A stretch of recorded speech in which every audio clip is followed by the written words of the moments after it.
Ever wondered what happens when you'll get all you favorite adult fictions at one place? Yay, you heard it right!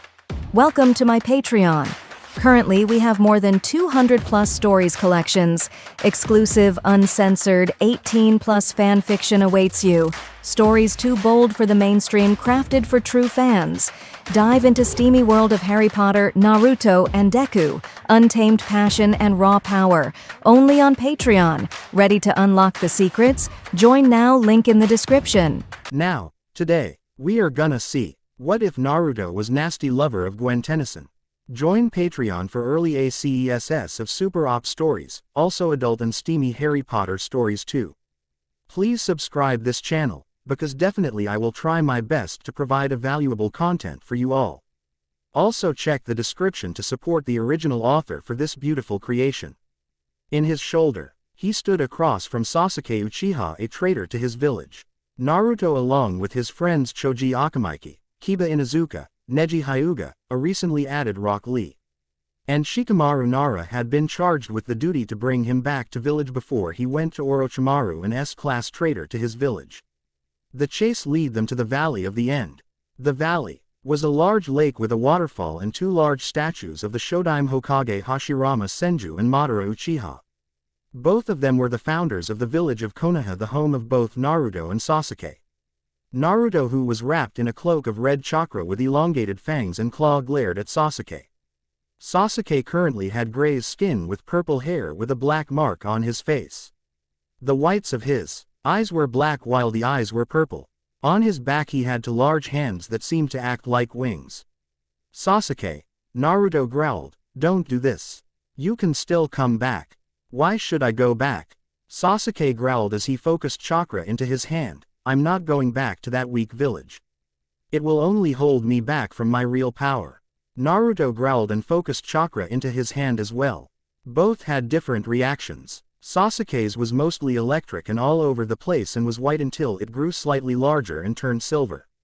Naruto's was more contained and formed a ball of spinning G chakra that looked like it could do some damage. The two jumped forward and called out their attacks.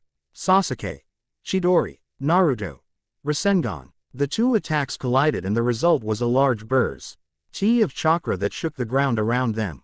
The chakra merged and formed a large ball of chakra that then promptly exploded. The two then fell to the ground. Sasuke reverted to his normal self, as did Naruto. "Got you, Tem." Naruto groaned as he lost consciousness. Sasuke didn't say anything as the backlash from the technique had knocked him right out. As the two lay asleep, they weren't aware of the presence above them. Suddenly a green light came down from the sky and lifted Naruto up into the sky. Then there was a loud boom and then silence. That was the scene that a man with gravity deaf, ying silver hair, his headband pulled over his eye, came to. His name was Kakashi Hatake and he was supposed to be the sensei for Naruto, Sasuke and their third teammate Sakura Haruno, who will be seen later on. Kakashi looked around and saw Sasuke, but Naruto was nowhere to be seen. Kakashi leaned down and picked up Sasuke and hefted him over his shoulder. "Kakashi, Pakun," Kakashi's dog Summon asked, "shouldn't we look for Naruto?"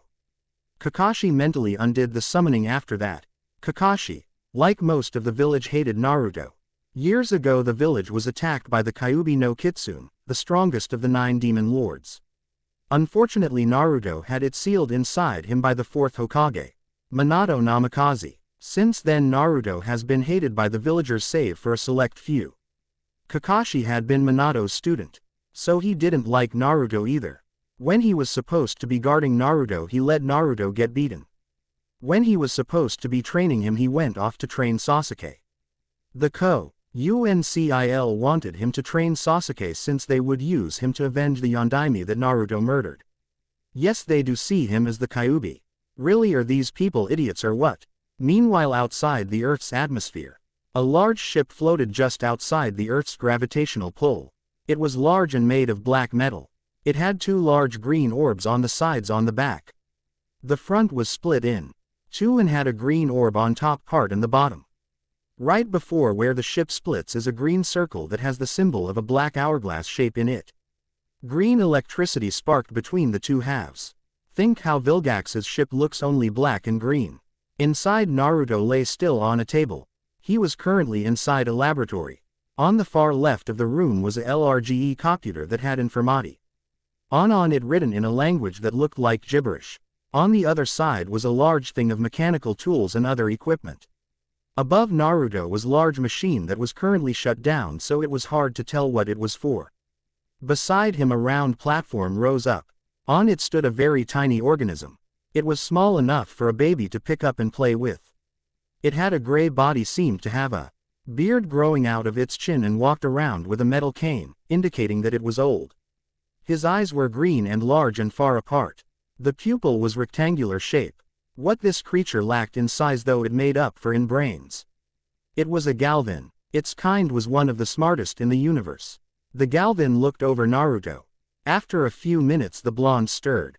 "Oh man," Naruto groaned. "Can someone get the number of the train that hit me?" Naruto looked around and saw the fact that he was in some kind of lab. He jumped up and yelled, "Okay Orochi Tem, come out so I can kick your slimy, white, pedo." "Calm yourself, child," said an old voice that Naruto could see. "Over here, boy." Naruto looked to his side and gasped in shock at the tiny creature. "What in the heck are you?" Naruto yelled. "I am a Galvin," the creature said. "You can call me Merlin." "Okay Merlin," Naruto asked, still on edge. "Why am I here?" "Relax boy," Merlin said. "I brought you here cause I have had my eye on you for a while." "For what exactly?" Naruto asked. He was still a little wary. "My experiment," the small creature said. Naruto immediately started freaking. "No way," the blonde yelled. "I'm not being some guinea pig." "Child," Merlin said with a slightly impatient tone, "calm down and let me explain. Do you want something to eat? This is going to be a long story." Naruto, still wary, nodded. Merlin hit a button and a small tray holding sandwich, some chips, a salad and a glass of milk appeared next to Naruto and floated toward him. Naruto picked up the sandwich and ate rather slowly as the alien started his story. "For starters," Merlin said, "I am not of this world. I am an alien. In this galaxy alone, called the Milky Way, there are over 1 million alien species existing along with your species." Naruto looked shocked, but decided not to interrupt. "My species are called the Galvin, one of the most intelligent beings out there. I am but a humble scientist who simply wants to make his mark on the universe." "How do you plan on doing that?" Naruto asked. "That started years ago," Merlin said, gaining a slightly sad tone. "On my home Galvin Prime, my brother Azimuth Crete had a device that could allow one being to take the form of any being that had its DNA in it. He called it the Omnitrix. Me and my brothers were rivals in a sense. I decided to try and create my own device. However, instead of striving to make a device, I decided to try and create the ultimate life form. Unfortunately, I needed DNA samples from many creatures. I had to use blood samples since blood contains many strains of one's DNA. Sadly, the Galvin High Council found my samples and assumed the worst. As a result, I was banished." "Whoa," Naruto said, "what happened?" "Once off planet, I was no longer limited," Merlin said. "I collected samples from being outside the Milky Way. After a few years of researching, I managed to find the right way to do it. All that was left was to find a subject." "Me?" Naruto asked as he crunched on his chips. "Yes," Merlin answered. "I have scanned this galaxy for someone who could handle the strain of the experiment. I've seen your regenerative powers. That should allow you to handle the stress." "I don't know about this," Naruto said as he drank his milk. "I'm not too keen on the idea of being an experiment. What if I can't go home? What about my friends?" "Naruto," Merlin said, "I know that this seems like a difficult change, but it will be for the better. You will have powers that some of the people on your planet can only dream of. Plus you will be able to fight for your friend and protect them." "Really?" Naruto asked as he heard that. "Yes," Merlin said, smiling, "I guarantee it." "Okay then," Naruto said, "what's going to happen? Do I get something slapped on my wrist or something?" "No, exactly," Merlin said. "My experiment means you'll be injected with the blood of the aliens directly. You will be what holds the power, not a device." Won't the injections hurt?" Naruto asked. He had a slight fear of needles. Since he was a kid, some doctors in the hospital tried to poison him. Not to mention one went psycho and stabbed a bunch of hypodermic needles into his back and tried to poison him. Luckily an Anbu with a weasel mask came to save him. Guess who? Merlin knew of his unease. He had seen what the village had done to him and knew the reason behind his fear. You will be unconscious for the length of the procedure. You may feel a little bit of pain, but you will not die, the Galvan said, making Naruto sigh in relief. Okay little man, Naruto said, making Merlin's sweat drop. Let's do this. Naruto laid back on the metal slab and syringe came out of the table and injected Naruto with a sedative. He yelped in pain, but lost consciousness a few seconds later. The machine above Naruto suddenly whirred to life. Large metal arms came out along. A large box came from the nearby wall. One of the arms reached it and took out a vial that contained blood in it. Beginning injection sequence, said a computerized voice. Meanwhile in the seal, Kyuubi woke up from his nap as he felt something strange in his container's body. What the hell? Kyuubi asked no one in particular.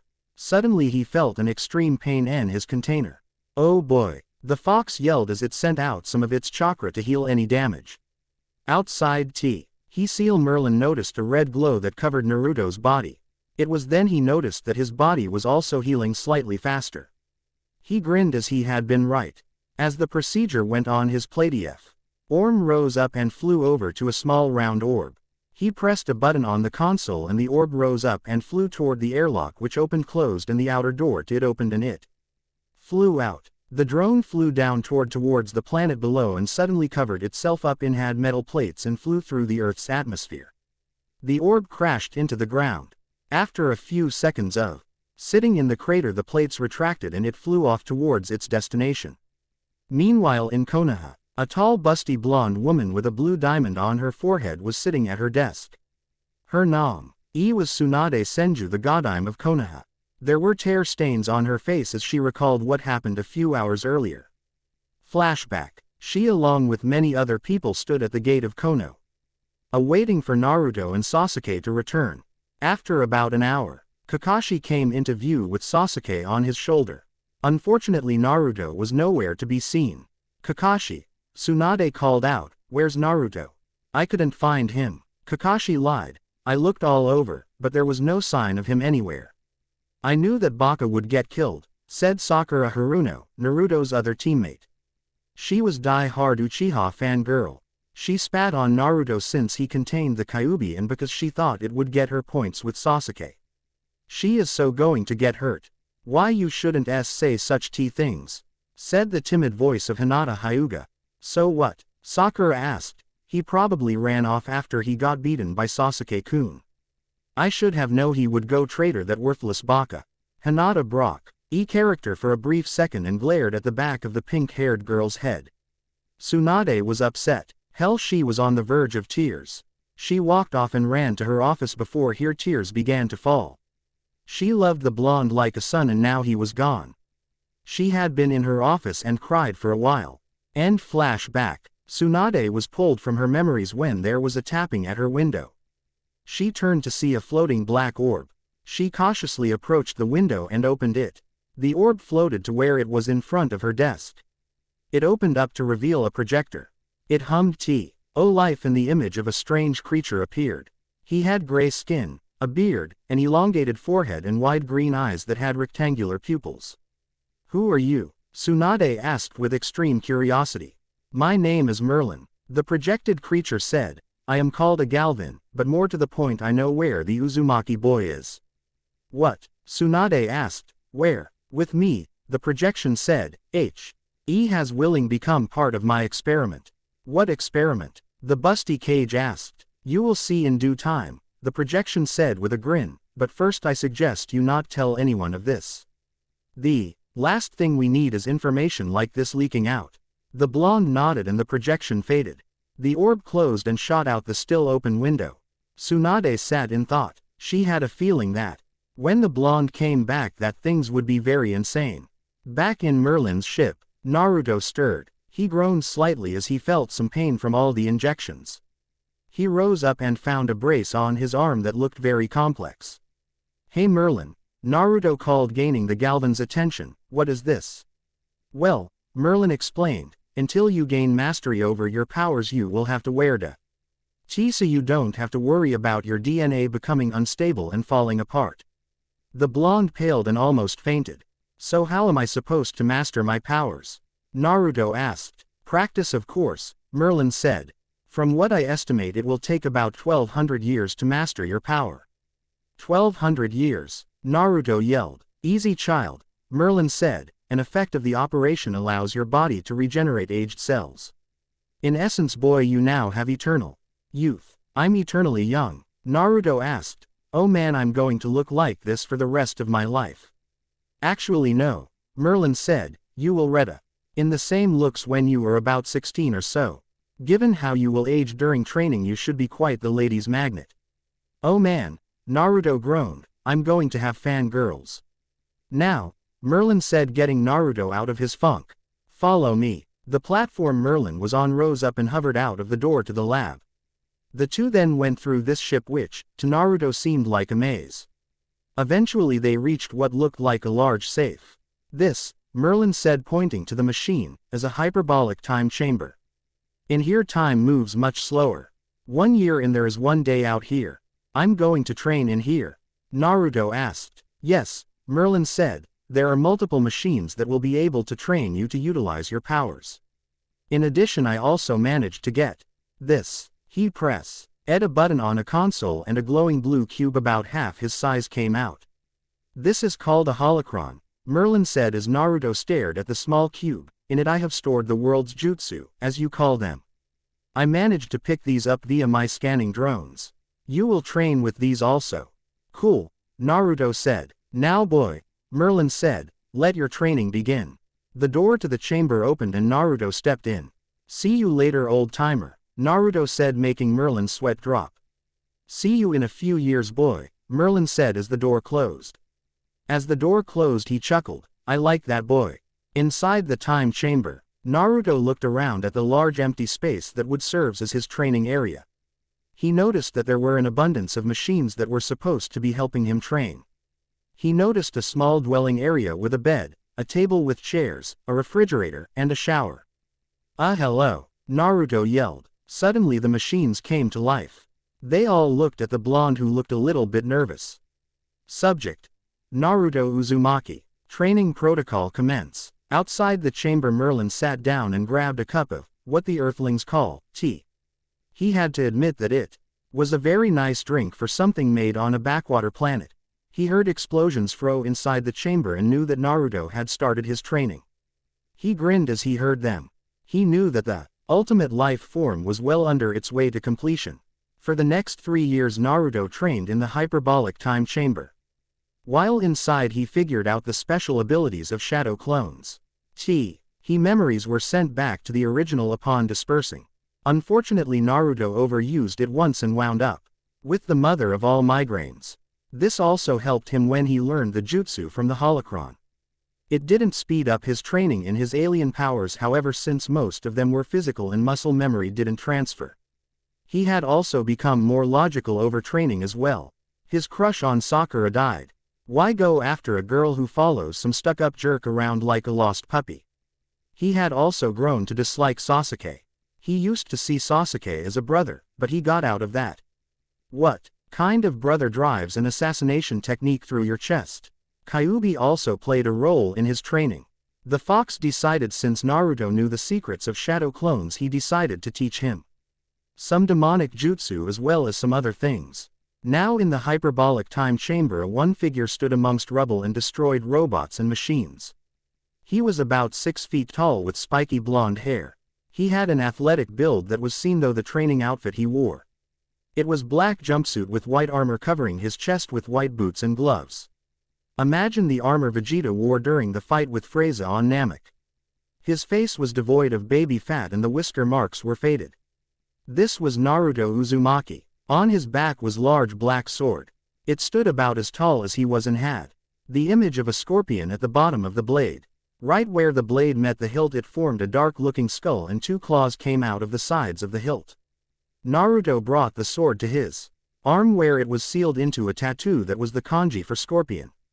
The blonde walked towards the door, which was recently unlocked. He opened the door and stepped out. He grinned as he saw Merlin sitting across from him.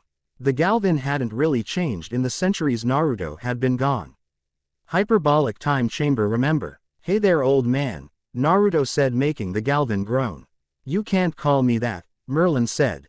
You're much older than me now. Yeah, Naruto said, good point, shrimp. The Galvin growled then he noticed a tattoo on his arm. What is that? He asked. Oh something from the fox, Naruto said. Turns out he's not that bad. He taught me some demonic jutsu and he gave me this sword. It was wielded by Scorpio, a demon knight. He was killed by some other knight named Sparta. Fox also told me about my parents, which means I'm going to have some choice words when I go back. So you have a demonic weapon, Merlin said, then I hope you don't mind me adding 2 more things to your arsenal. The platform Merlin was on floated over to a table that had a cloth over it. Merlin grasped the sheet in his tiny hands and tore off the sheet. Naruto felt his eyes widen as he beheld 2 swords. The first was obviously made on earth. It was large katana. Its blade was black while the handle was white and had a diamond pattern on it. On the blade was the kanji for fire, water, earth, wind, and lightning. The second one was alien-made. It was basically a large Zanbato-like weapon. The handle was brown due to being wrapped in leather. The blade itself didn't seem to be anything special. But at the bottom of the blade it had a green circle that had a black hourglass symbol on it. What are these? Naruto asked. Weapons to help you, Merlin said. The first is the elemental blade. Focus your chakra into the kanji seals and the element is shot out of the blade. The second one is one of my making. If you focus, the blade shines with energy and can enable you to cut through the toughest of metals. I call it the Omni Sword. Not really original, but it makes sense. Whoa, Naruto said, I think I'm going to seal these up with my other sword. Naruto reached into a bag and took out a thing for making tattoos. He drew one for elemental and another for alien, both of which held different spots on his arm. Sting, the one he got from Kyuubi, was sealed in his forearm. The elemental blade was sealed into his upper arm and the Omni Sword was sealed in the top of his hand. Now then, Merlin said as Naruto finished sealing his swords, I have some new clothes you can use. Come get me when you're done changing. Merlin's platform floated out of the room to give Naruto some privacy. Naruto found the clothes and put them on. A few minutes later Naruto came out black baggy jeans and Anbu-style sandals. His shirt was blue. He wore a white trench coat that had the Omnitrix symbol on the back and green flames on the back. The trench coat also had its sleeves torn off, allowing Naruto free movement.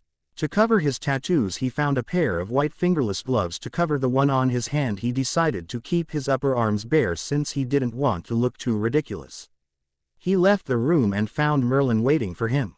Naruto, Merlin said, before you leave I want you to do something for me. Okay, Naruto said, what is it? My little brother's device, the Omnitrix, is in the hands of a 15-year-old boy named Gwen Tennison, Merlin explained. I want you to fight him and see which of you is stronger. Okay, Naruto said, I wanted to test my powers on someone strong anyway. Quote, good, Merlin said, you'll drop down and find him. He usually hangs out at someplace called the Groovy Smoothie right about now. Got it, Naruto said. Blonde walked into a pod and the door closed. The pod was then launched from the ship. Naruto held on for dear life as the pod shook, meaning it had just entered the atmosphere. The pod then had large fins come out and start spinning like propellers. This was obviously meant to slow down the approach. Meanwhile, 3 teens sat at a table at the Groovy Smoothie. One wore a black shirt with a green jacket that had a white stripe on one side with the number 10. He wore blue jeans and white sneakers. He had brown hair and green eyes. On his wrist was a watch-like device that looked rather complicated. The second was a girl. She was 15 like the other boy. She wore a red shirt with a black vest and blue jeans with boots. Her hair was red and drawn up in a ponytail. The third, an OBV. Easily the oldest in the group, was tall and muscular. He had on blue jeans and black muscle shirt, over a long-sleeve gray shirt. His hair was cut short and his eyes were piercing. In order they were Ben Tennison, Gwen Tennison, and Kevin Levin. Ben took a large gulp of his smoothie. He was silent for a moment, then he let out a loud belch. Ben, Gwen scolded, that's disgusting. Come on Gwen, Ben said. It's not like there's no one around to hear me burp or anything. Besides, Kevin said, it's not like there's anything else to do. Alien activity has been on an all-time low. Plus I'm STILL sore from when you stuck me in that pod. He was referring to when Gwen and a few others stuck him in a pod to drain some energy out of him. A few months earlier he had touched Ben's device called the Ultimatrix. And so he became a chimera-like monster made up of different parts of the aliens in Ben's device. He had done so to stop a monster named Egregor who wanted to take the Infinity Power and use it to take over the universe. They had tracked him and tried to reason with him, but he didn't really comply. After a while they managed to catch him and turn him back to normal. Sorry man, Ben said. But at least you aren't dead. Point taken, Kevin said. At that moment a beeping was heard. All three turned to see the Ultimatrix beeping. The device then spoke in Ben's voice. Warning, the thing said. Alien escape pod located entering Earth's atmosphere. Locatin. 2 miles due west.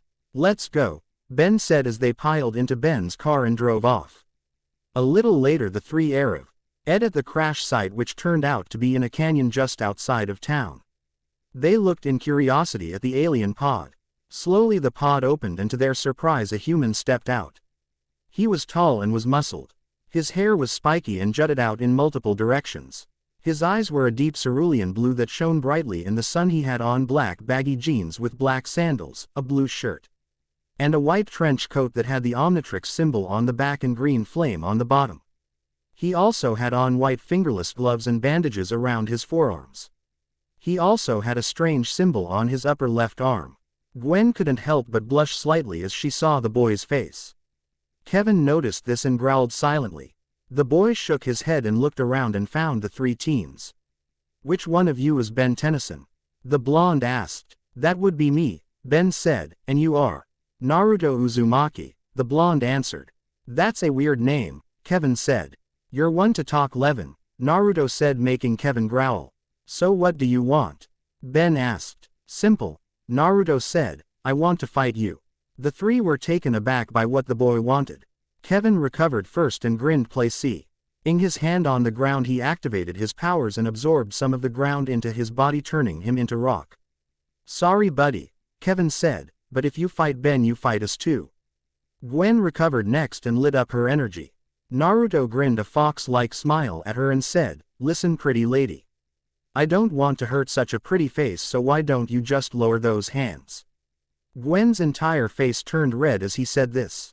Kevin growled again and charged at Naruto. The blow was ready however and dodged the boy's punch. He then followed it up with a strong punch of his own. The result was Kevin crying out in pain. He back up and Gwen and Kevin gasped as they saw spider web of cracks in Kevin's stone body. Kevin was distracted with this as well and then got nailed in the side of the head by a kick thrown out by the blonde in front of him. Kevin was sent flying and crashed into a tree. Kevin, Gwen yelled and ran over to her fallen boyfriend.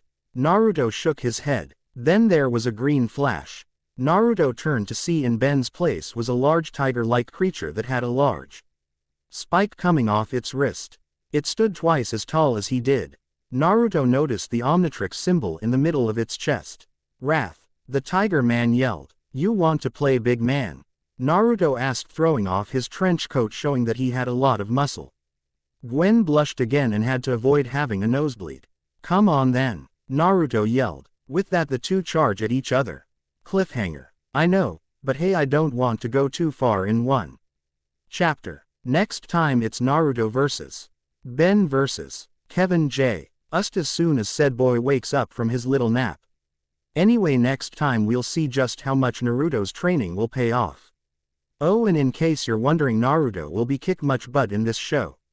Chapter 2. I own nothing from Naruto or Ben 10, Ben 10 Alien Force, or Ben 10 Ultimate Alien. Chapter 2. Brawl and Recruitment. Wrath rose his massive arms and brought them down on Naruto's head. The blonde skillfully dodged and took a shot at Wrath's legs. The tiger man roared in pain and fell to one knee. The blonde then spun on his heel and nailed the angry creature's head, sending him flying a few feet away. Grr, Wrath snarled. Is that all you got, little man? You wish for a ball, Naruto said. The blonde disappeared at that moment, then reappeared right in front of Wrath. Then he set a strong uppercut to the alien's chin. Wrath was sent flying upwards. Before Naruto could follow up, Kevin came back. He snuck up from behind Naruto with a fresh coat of rock skin. He shifted his arm into a mace. Naruto could sense him, however, and front flipped to avoid getting torn apart by the large spikes. "Now who's laughing?" Kevin asked. "Me still," Naruto said as he reached for his upper arm. Kevin rose an eyebrow in confusion. But it quickly turned to shock as Naruto pulled a sword out of the tattoo on his arm. It was a sleek, elegant-looking katana with 5 strange letters written on it. "Now how did this go?" Naruto asked. "Oh right, Kenjutsu. Earth style. Seismic slam." Naruto focused his chakra into the symbol for Earth. The sword glowed a dull green before he brought it up and slammed it on the ground. The result was a huge seismic wave being sent at Kevin. Kevin was too shocked to react. It was obvious since he was then sent flying into the wall of the canyon. Kevin's rock armor broke and he lost consciousness. "Kevin," Gwen called out. Naruto shook his head and said, "I actually expected better from you." Naruto was brought out of his musings by a fist nailing him in the back of the head. The blonde was sent rolling. When he stopped, he was slightly dazed. He turned to see Wrath smirking victoriously. "So much for Mr. Super Blonde," Wrath laughed. "Oh yeah?" Naruto asked as he focused his chakra again. This time into the lightning symbol. Kenjutsu. Lightning style. Lightning fury.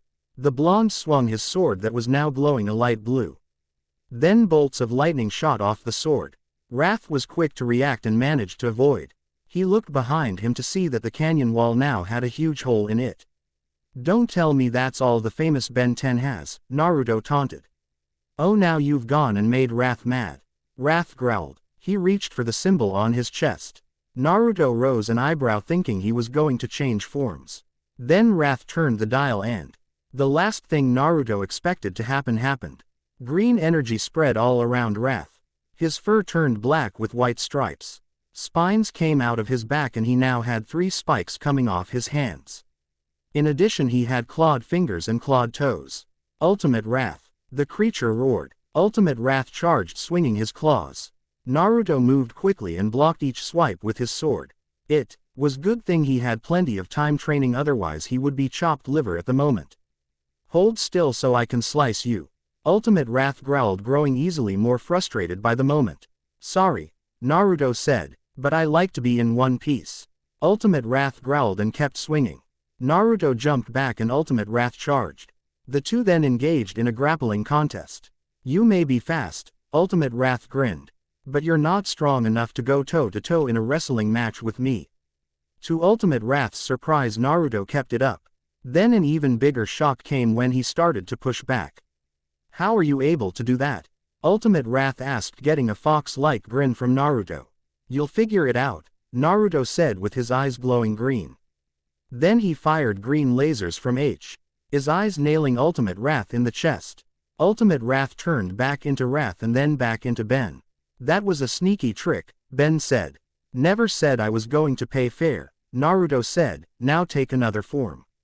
I want to see what else you can do." "Okay then," Ben said, taking out the Ultimatrix. He messed with the dial until he picked one. He slammed down on the top and there was a flash of green light. When it faded, it showed a huge yellow armadillo-like creature with a gray tail and what looked like drills in its arms. The whole thing looked like a giant robot. "Armadillo," it yelled. "Cool," Naruto said, putting his sword back. Meanwhile, Gwen was watching and was surprised at the power this guy had. It was then that she decided to call for backup. She took out her plumber's badge and activated the radio in it. A little ways away at warehouse, a bunch of teens sat. One was a girl that was blue and seemed to have a helmet attached to her head. One male was red with 4 arms and 4 yellow eyes. A third was tan with black hair with a white stripe going through it. He also had multiple thorn-like parts coming off him. The last 2 were the most normal looking. The first was an African-American male with black hair. He wore a white shirt and jeans. The other was a tall muscular blonde wearing a white shirt with a purple shirt with a number on it in yellow and shorts. "Hey," said a voice as an old man in a Hawaiian shirt walked in. "Who wants some of my famous octopus burgers?" Before the teens could answer, there was a beeping noise. Thanking whoever was calling, they ran to a computer that the beeping was coming from. They pulled up an image and Gwen appeared on it. "Hey Gwen," the blonde said. "Hey Cooper," said Gwen. "Listen, I don't have time to talk, we got a problem." "What kind of problem?" the red man, named Manny, asked. "This guy came along in an escape pod and challenged Ben," Gwen said. "Right now he and Ben are fighting along with Kevin." "So what's the problem?" the blue girl named Helen asked. "They're losing," Gwen said. "Badly." The image switched to an image of Naruto putting the beat down on Armadillo. After a few punches he grabbed Armadillo's head and threw him into the canyon wall. The teens and old man in the room gasped in shock. "We'll be right there," the old man said. "Hurry Grandpa Max," Gwen said. "There's no telling how much longer those two can hold out." Then got into a large RV and drove off toward the canyon. Back at the canyon, Naruto was dodging electric blasts from a large crab-like alien with a large cranium. B.N. adequately called this alien Brainstorm. Naruto got sick of dodging and sent his own mental shock wave. The two blasts clashed and eventually exploded. "What in the devil's name are you?" Brainstorm asked. "Complicated," Naruto answered. The blonde then reached for the bandages on his arm. He undid them to reveal a symbol much like the one he had on his upper arm, only different. He reached for it and pulled out Sting. "What is that butter knife?" Brainstorm asked. "It's no butter knife, you oversized seafood platter," Naruto said. "May I introduce the second of my weapons, Sting?" As soon as he said Sting, the eyes on the scorpion glowed bright purple. Naruto charged and Brainstorm narrowly avoided getting his head cut in half. Brainstorm may have been a crab, but he was fast. The crab man's head opened to reveal his brain and fired another lightning bolt. Naruto slammed his sword into the ground. The sword acted a lightning rod, drawing the energy into it and keeping Naruto safe. Blonde smirked and then vanished again. Brainstorm looked around and didn't see him. Suddenly there was a loud cracking from below him. The crab managed to jump back just in time for the ground underneath him to break. Soon there was a massive hole that was in the spot Brainstorm was standing. He was currently floating due to his electromagnetic powers. "Can't get me up here, can you?" he taunted. He was answered by a loud scream. The smoke was blown away to reveal the scream was from Naruto. The sonic waves made Brainstorm lose his concentration and fell to the ground. Naruto jumped out of the crater and used Brainstorm as a kickball. Naruto grinned. He then had to jump to avoid getting crushed by a stone hammer. Naruto turned to see Kevin, who was stone again behind him with a serious face. Naruto grinned and using some magnetic powers pulled Sting back over to him. Kevin shifted his arm to a sword form. The two charged at each other. The sound of metal and stone hitting filled the air. While the two clashed, an RV showed up. Helen, Manny, Grandpa Max, Cooper, Pierce, the thorny guy, and Alan, other normal-looking guy, jumped out. "How's it going?" Max asked. Gwen pointed to the fighting Kevin and Naruto. "Who is that?" Alan asked. "His name is Naruto," Gwen said. "I don't know who he is, but he is one heck of a fighter." "He can't be that good," Manny said. At that moment Naruto jumped back and jumped over Kevin's stone sword. While in the air he vanished. "Where did he?" Clang. He was answered when Naruto appeared above him and brought the flat side of Sting down on his head. "I hear that, 4 eyes," Naruto said. Then he vanished and reappeared in front of Kevin before giving him a strong punch to the face. "Ouch," Manny said from his position on the ground. "He is good," Pierce said. Back in the fight, Kevin was getting really annoyed with this guy. He vanished again and Kevin looked around, but couldn't see him anywhere. Suddenly a voice came out, Kenjutsu style, "Angry Hornet." Naruto reappeared behind Kevin, who didn't have time to react. Naruto then made multiple thrusts with his sword. The result was the repeating sound of metal hitting stone. After a few seconds the sound stopped and Naruto backed off. He set his sword on his shoulder. After a few seconds Kevin's stone skin cracked and left him. Then he fell backwards, showing he had some cuts on him. Gwen used her powers and brought him over to them. "Is he okay?" Gwen said. "He's fine," Max said after taking a look. "The cuts are shallow. The worst he'll need are a couple of bandages." Naruto turned to see Ben. No, in his human form again, rising slowly and painfully from the ground. You know I'm getting a little bored with this, Naruto said, why don't you show me your real power, boy? Okay, Ben grunted. But you asked for it. Ben messed with the dial and hit it. After the patented green flash, Naruto's eyes widened a great deal. He backed up and looked at the titan that stood above him. It was gray and red with fins coming out of its shoulders and head. Its eyes were bright yellow and it had two growths coming out under its neck. There was also a large yellow diamond shape in its chest. Way big. The great Colossus yelled. That is one big alien, Naruto said as he backed up a bit. It's over, Kevin said as he was now conscious and leaning on his girlfriend for support. I wouldn't bet on it, Max said.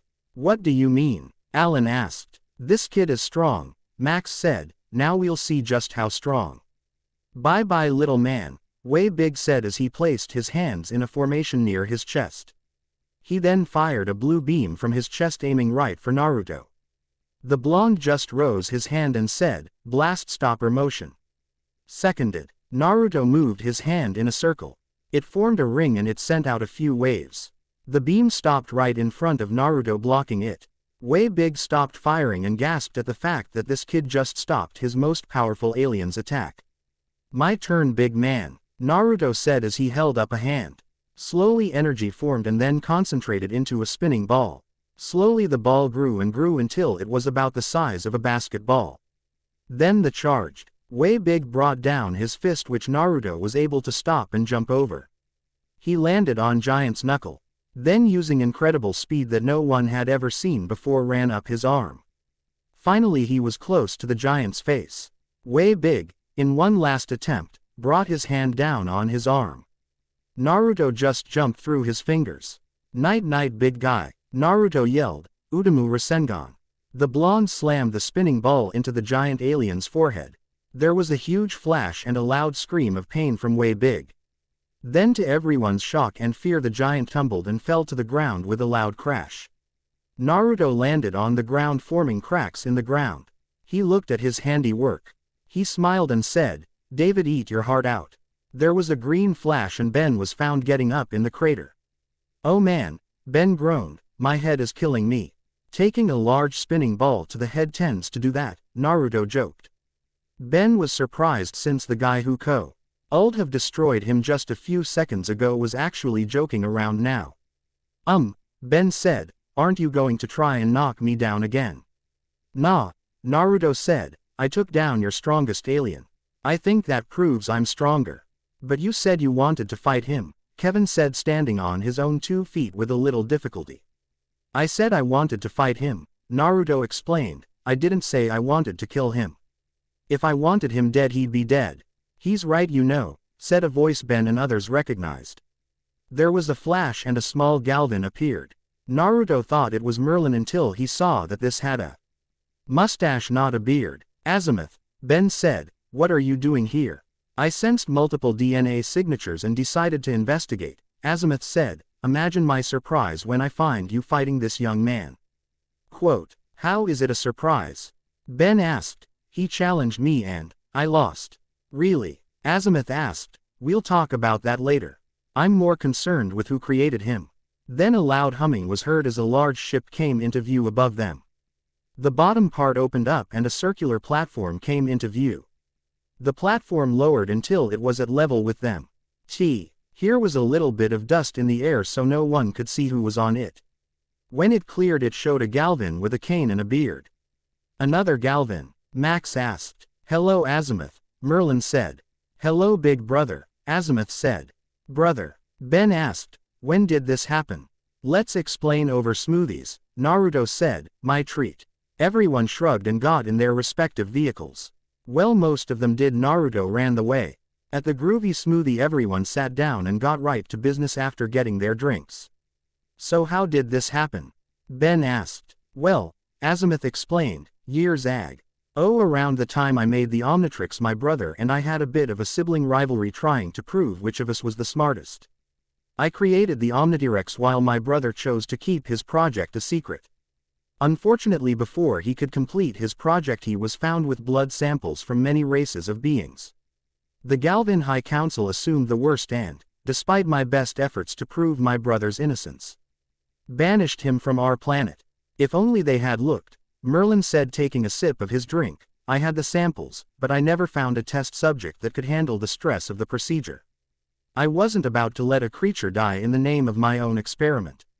I told the council this, Azimuth said, that there was no test subject at the facility he worked at. Sadly, they were too hard-headed to listen. Councils, Naruto groaned as he took a drink of his own. Even in space they're nothing but a pain in the butt.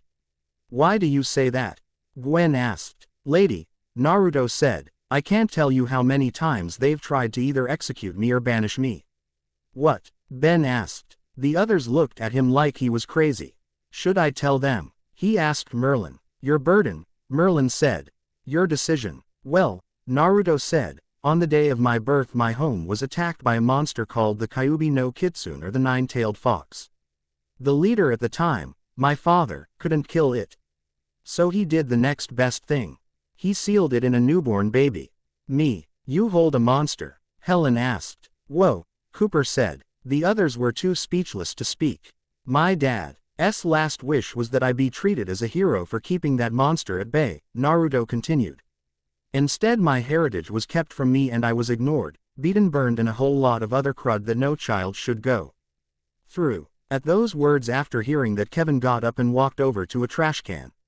Everyone heard the sound of retching. He then returned to the table, wiped some of the excess vomit from his mouth and popped in some mint gum. Man, Kevin said as he chewed his gum, I was in the null void for a few years and what I went through doesn't even compare to that.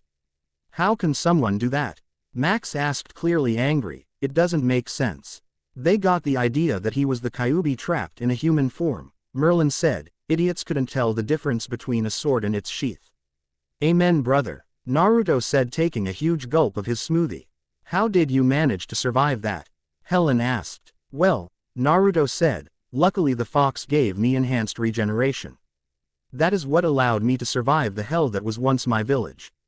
So that's why Merlin chose you. Azimuth realized, your regeneration abilities allowed you to stand the strain of the operation. Hit the nail on the head, Naruto said. What operation exactly? Ben asked. Simple, Naruto said. Merlin didn't put the DNA in a device like the Omnitrix. He injected them into me. At that, everyone who was drinking spat out their drinks except Merlin. They coughed and said all at the same time, what? They looked at each other and said in unison again, okay, that was weird. Hey, we did it again. They all said at the same time. They were all quiet and then said in unison, how do we keep doing that? Enough already, that's starting to freak me out, Naruto said. All right, Ben said as everyone calmed down. You have the DNA of aliens inside of you. Yep, Naruto said and listed on his fingers, Pyrosapiens, Petrosapiens, Anidites, Celestial Sapiens, and the list goes on. You have Celestial Sapien DNA? Gwen asked, shocked. Yep, Naruto said, luckily I don't have to deal with that whole multiple voice thing. Though I still have to say the word, seconded, when you say it as an activation code or some nonsense like that. But how are you able to use them? Azimuth asked. It would take centuries to use them and the skills you used in the battle against Tennyson. True, Naruto said. I am in fact much older than I look. You can't be that much older, Manny said as he took a drink of his smoothie. I'm 13 years old, big man, Naruto said, making Manny spit his drink all over Helen. But how? You look just as old as Kevin, Cooper said. This was really interesting to him. Remember when I said the Kyuubi was sealed in me? Naruto asked. Well, as I grew his chakra became mine. After a while all its chakra became mine and he vanished from the world. Too bad, he was a good teacher. Anyway, when I go the last of its chakra when I turned 18, its regenerative powers gained an extra kick. It repairs all damaged and aged cells. That means, Cooper realized, you have eternal youth. Exactly, Naruto said. According to him, any girl I marry will become like that too. Eternally young and eternally beautiful. There is one last thing that puzzles me, Azimuth said. How could you be 13 years old when me and brother only started out projects 15 years ago? Hyperbolic time chamber, Merlin answered, finishing his smoothie. Of course, Azimuth said, the time chamber has a time rate slower than the world outside it. Correct, my brother, Merlin said. It was our father's finest work. So what now? Ben asked. Since he fought me, he doesn't have to stay, does he? No, Merlin said, but what he does now is up to him. I think I'll go back home, Naruto said. But I don't know what I'll do. My village probably thinks I'm dead. Plus they'll probably try to steal my secrets from me. I don't know what to do when I go back. You'll figure it out, Merlin said as he got up. Now it's time to go. The two got up to leave. Wait, Max said, stopping them. They turned to him. I told Plumber HQ about your abilities, Max said as he reached into his pocket. They figured that you would be much better as an ally than an enemy. In English, kid, you just got drafted. He took out a plumber's badge and handed it to the blonde, who took it and grinned. He then attacked it to his belt like a buckle. Thanks, little boy, Naruto said. Max groaned slightly since he was being called that. The others, though, couldn't help but laugh at the old man's misfortune. No problem, old timer, Max said to Naruto, making him grin like a fox. Well, Naruto said, time to go. See you around. The two then jumped on the platform lowered by Merlin's ship and rose up to it. Then with a sonic boom the ship took off. You know what makes me wonder? Ben said as everyone looked at him. Why the press was never around during this whole thing. Maybe they didn't notice or something, Kevin said. Well, I'm going home, Ben said, going for his car.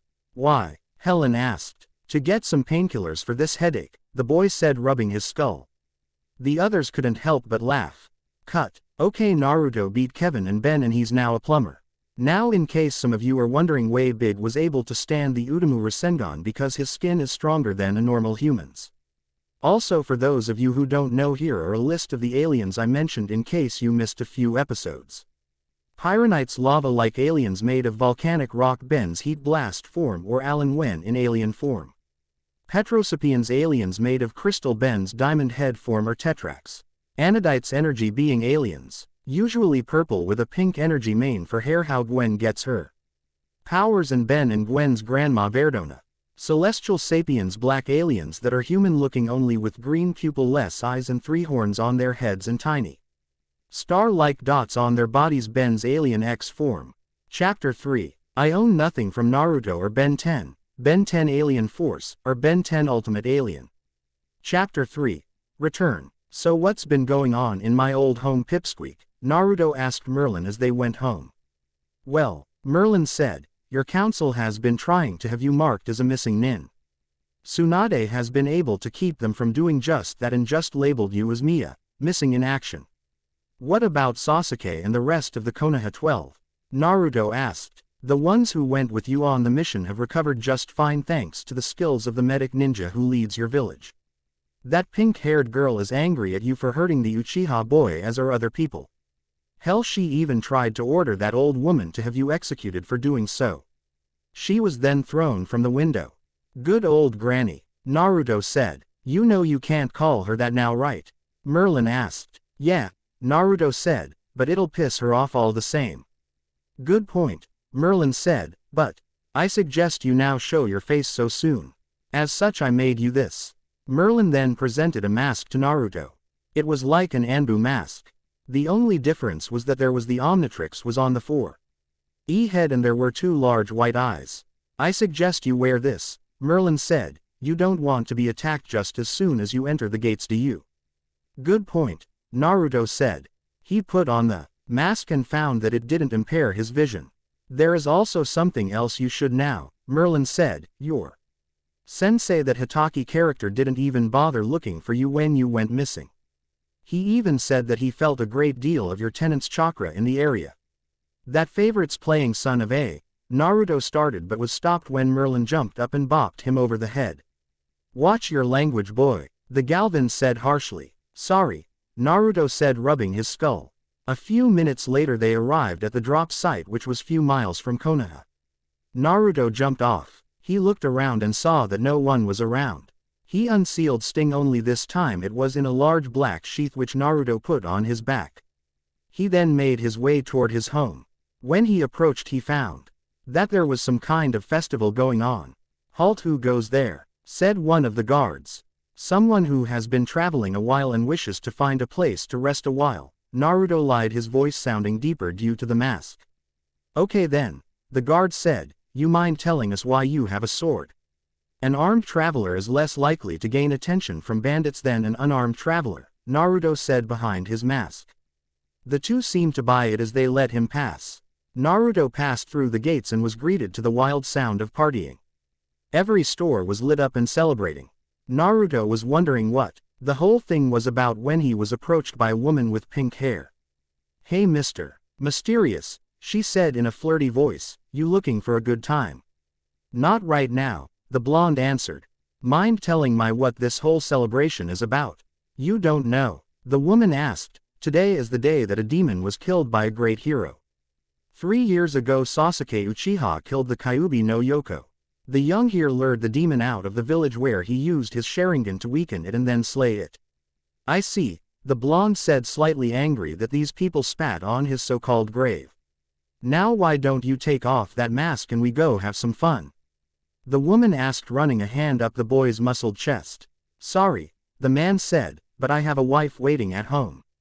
Oh, she pouted. Well, if you're ever feeling lonely, here's my address.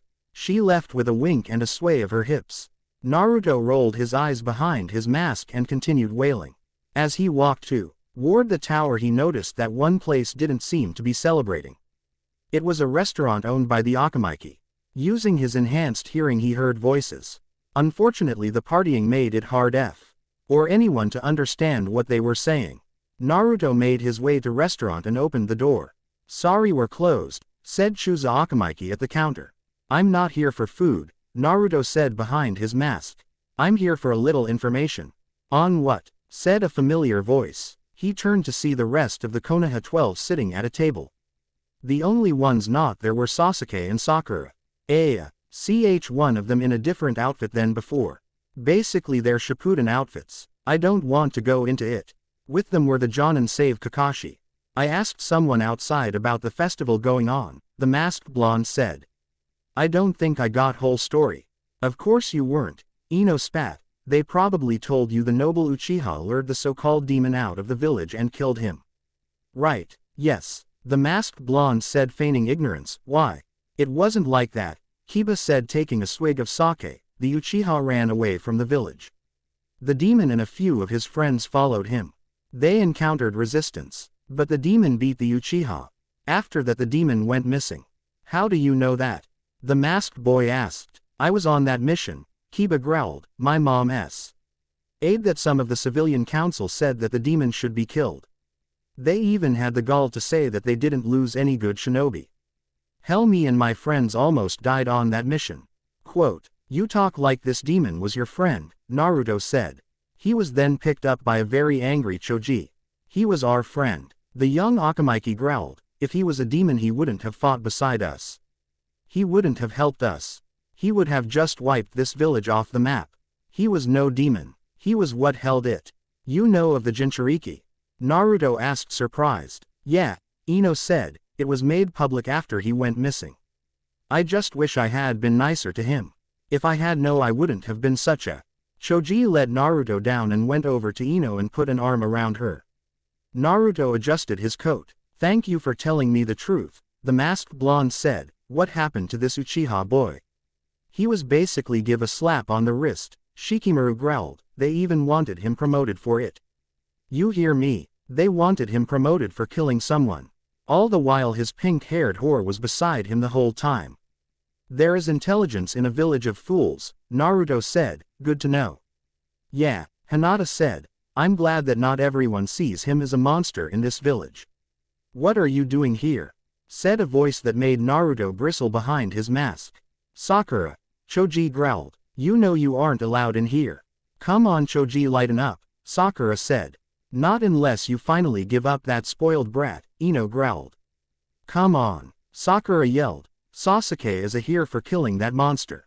Even if he is alive he should just rot in a ditch somewhere.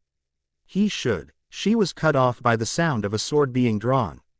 Naruto stood with sting drawn.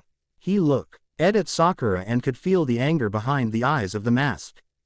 Get out, the man said, before I use you as a practice dummy. Sakura gulped and ran out the door. That she ran in from. Harlot, Naruto growled, sheathing his sword. Where did you get that? Ten asked, eyeing his sword. She had been since he walked in. A friend gave it to me, the blonde answered. Now I must go. I have business to take care of. He then left. The blonde mingled over everything that had been told to him. His friends and the Jonin save his sensei and team didn't see him as a monster.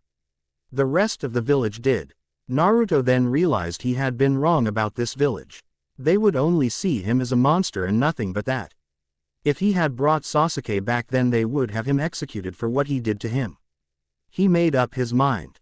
He entered the Hokage Tower. He made his way up to Tsunade's office. He then lightly knocked. Come in, said the voice of Shizune.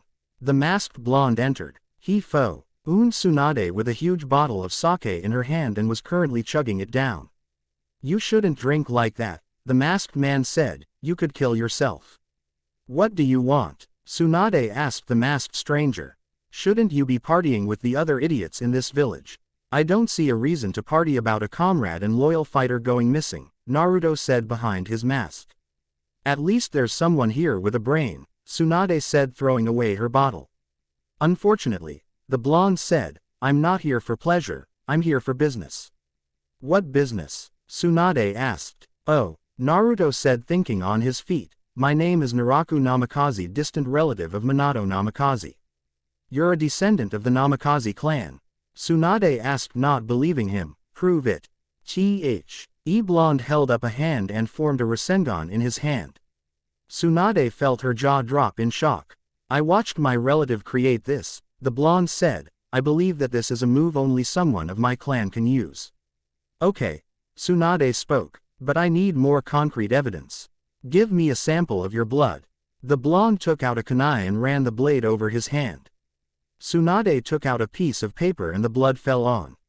She then walked over to a cabinet and took out a vial of blood. She then put the blood on the paper. After a few seconds the paper turned blue. You really are related, Tsunade said, clearly shocked. I want you to call the council, Naruto said behind his mask. There are a few words I would like to say to them. Tsunade nodded. A few minutes later in the council chamber. Why did that wretched old hag call this meeting? Homura growled. I have much better things to do than just sit here. No sooner did the elder say that did said wretched old hag walk in with a masked blonde man. Tsunade, what is going on? Asked a civilian councilman. We have a festival to hold and we shouldn't be wasting it here. I guess you have finally come to your senses and decided to send Hunter Nin after that brat. Kaharu said with a smirk. No, Tsunade said, I have called you here to tell you some very good news. The Namikaze clan hasn't died out. There were looks of shock and dia all around the council room, especially from the shinobi clans. How is he a member of the Namikaze clan? Asked Danzo. I performed a blood test on him, Tsunade said. His DNA matches his to where they are relatives. I believe he has come for his inheritance from the clan. Well then, Homura said, rising. I believe we should put him under the CRA so the Namikaze clan can be revived. No, the blonde said, crossing his arms. What do you mean no? Kaharu said, shocked. I mean, Naruto explained harshly behind his mask, that I won't sire children for you to control and that I won't revive my clan in a village full of morons and some councilmen who care more about lining their pocket than the welfare of the village. How dare you speak to us this way? Asked a councilman, outraged at the man's behavior. I speak to you because I can, Naruto said, still mad at them. I have seen what this village has become and it is not even a shadow of its former glory. My relative told me of the will of fire. Now I see it is only just a spark in an eternal blackness. How dare you? A councilwoman with pink hair shrieked. I suggest you be quiet, the blonde growled, drawing sting, before I carve out your heart. The woman gulped loudly as she sat back down. Now, Naruto said, putting his sword back in its sheath, I do want what my relative had here. I will be taking it with me when I leave. What? The shinobi side yelled this time. You can't just take his secrets out of here. Sume yelled. My dear lady, Naruto said, looking at her, this place has fallen far in the years that have passed. I will not restart my clan here, for it would only bring shame to my relative's sacrifice all those years ago. I shall take it and restart elsewhere. You cannot take them. Homura growled. We will not allow it. Then let us settle this with a wager, Naruto said, smirking behind his mask. What wager? Tsunade asked, clearly interested. Set me against this demon slayer I've heard so much about, Naruto said. Plus the children of the shinobi clan heads. If I win I get my family's secrets and I get to leave here unopposed. Should I lose, that will be up to you. We accept, Koharu said wickedly. All the while Danzo, a man who was completely wrapped in bandages, sat in thought. He had a feeling this boy was familiar, but he couldn't quite place where he had seen him before. About an hour later, everyone had heard of the challenge for the right to the Namikaze title. Everyone rushed to the stadium and filed in. People were placing bets left and right. Most of them were for the failure of the stranger. In the ring Naruto, still masked, stood across from his old friends. Sasuke and Sakura were there too. With them was some unknown boy with a weird smile on his face. Who does this guy think he is? Sakura asked out loud. If anyone should get the Namikaze stuff, it's Sasuke. Will you shut up? Shikamaru said. All right, Tsunade said. The fight between Th. Konoha 12 and Naraku Namikaze for the Namikaze property will begin shortly. Begin. Youthful stranger, Lee said, taking his stance. I wish to let you know that there are no hard feeling between us in this fight. I speak not only for me, but for my comrades. I swear this by my fires of youth. The feeling is mutual, Naruto said. I hold no bad blood for you or your comrades. Now let us fight. Show me these fires of youth. Lee drove forward at the stranger at an incredible speed. The bowl-cut boy jumped and yelled, "Leaf Hurricane." The blond man braced himself before catching the kick with his bare hand. He then pulled on Lee's ankle and then threw him across the arena into the opposite wall, where he met it with a loud bam. Everyone stared in shock at the pure strength the blond man had. Whoa boy, Kiba said as he gulped nervously. Neji came up next with the usual Hyuga combat stance. He charged at the blonde. Naruto got into a stance himself and dodged each strike fluidly.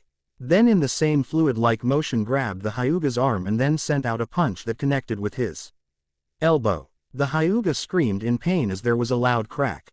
He fell to one knee, clutching his now broken arm. Neji! Ten yelled. The girl ran at Naruto, taking out a katana. Naruto drew sting. The sound of singing steel filled the arena as the two clashed. The two locked swords multiple times. Then they both broke away. I must admit, Naruto said, you are very adept with a sword. Thanks, Ten said. Sadly, Naruto said, getting in a stance, all great things must come to an end. The blonde drew back his sword and shot off at an incredible speed. His sword flashed red as he yelled, Kenjutsu, Judgment Cut. The blonde swung and stopped running on the other side of Ten. There was thick silence in the air before Ten let out a scream of pain. A huge gash appeared on her front as she fell to the ground in obvious pain.